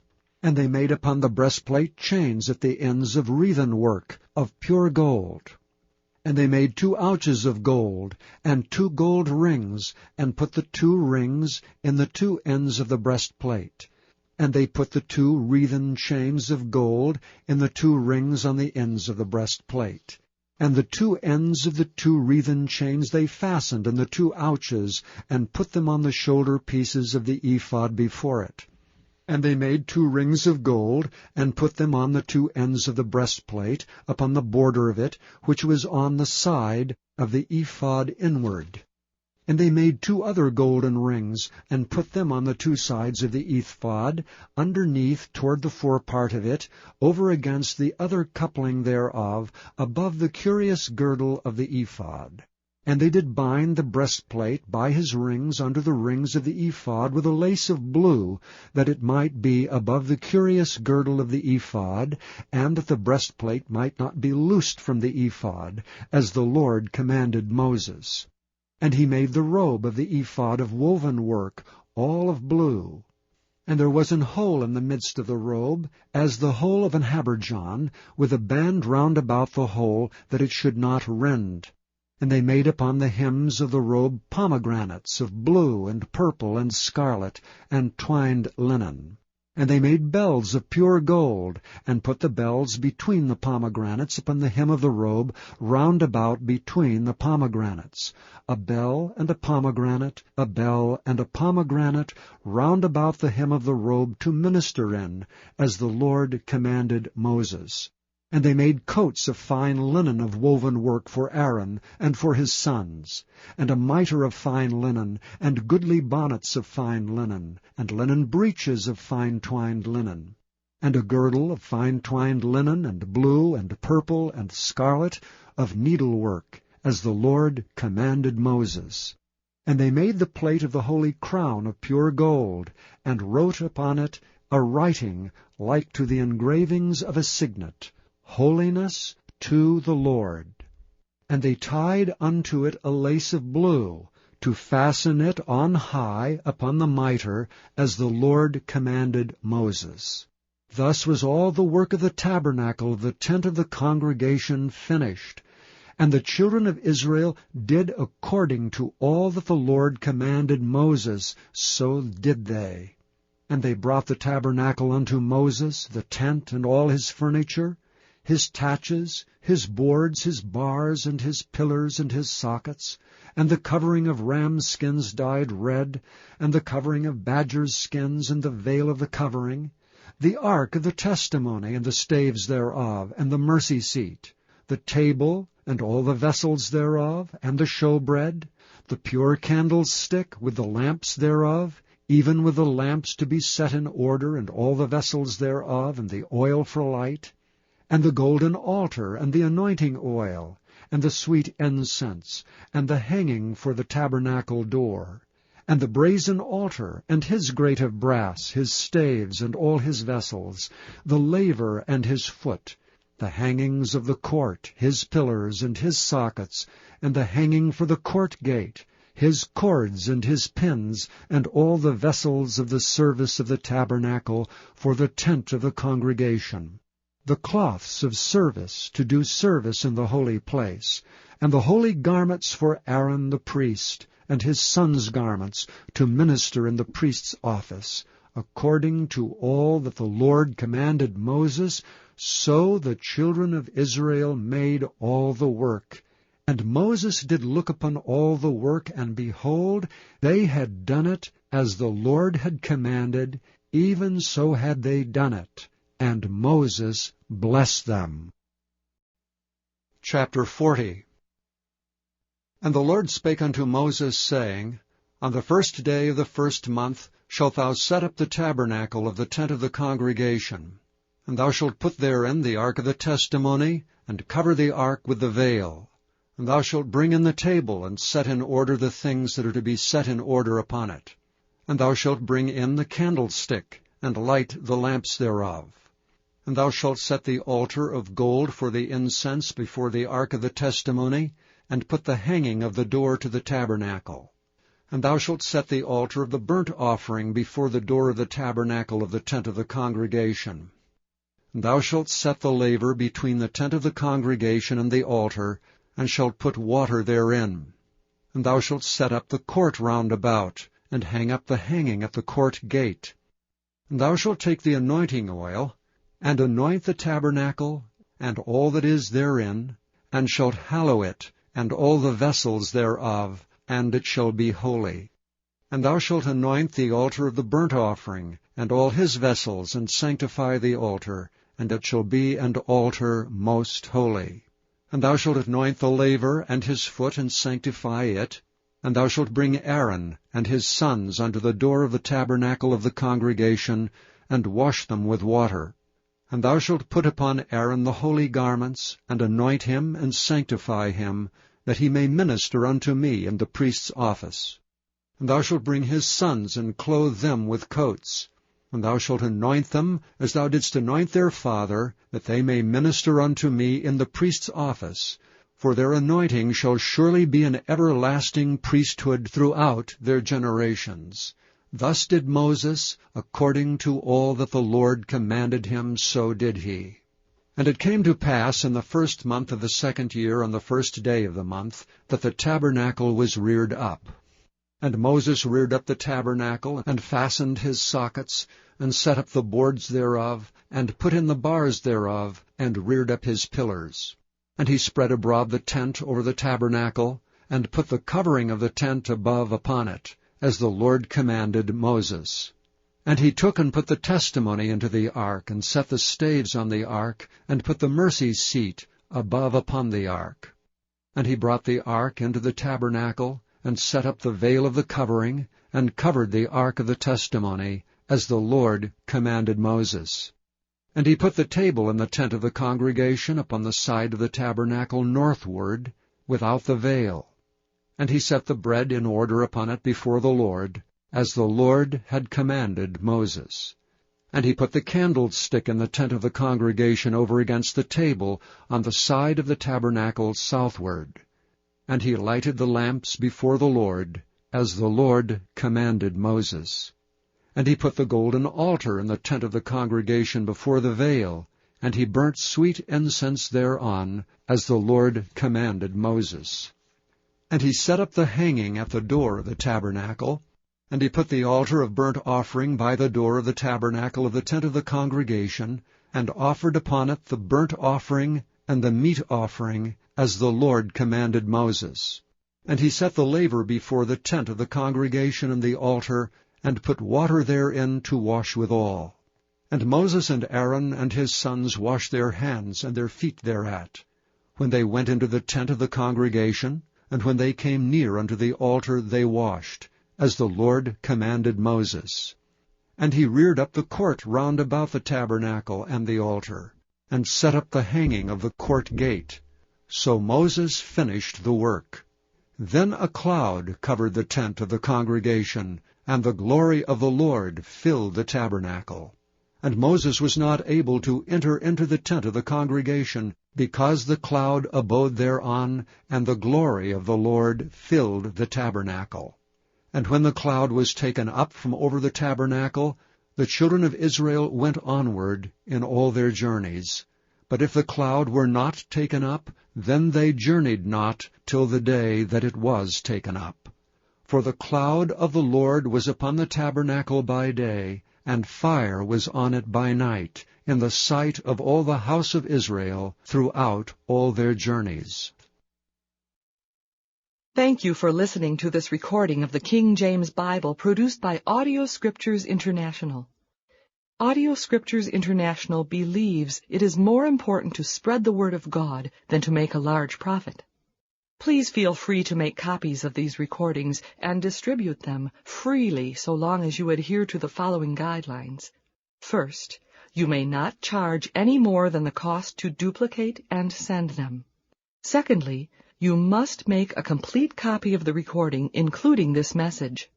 For commercial and fundraising distribution, please contact Audio Scriptures International for additional information.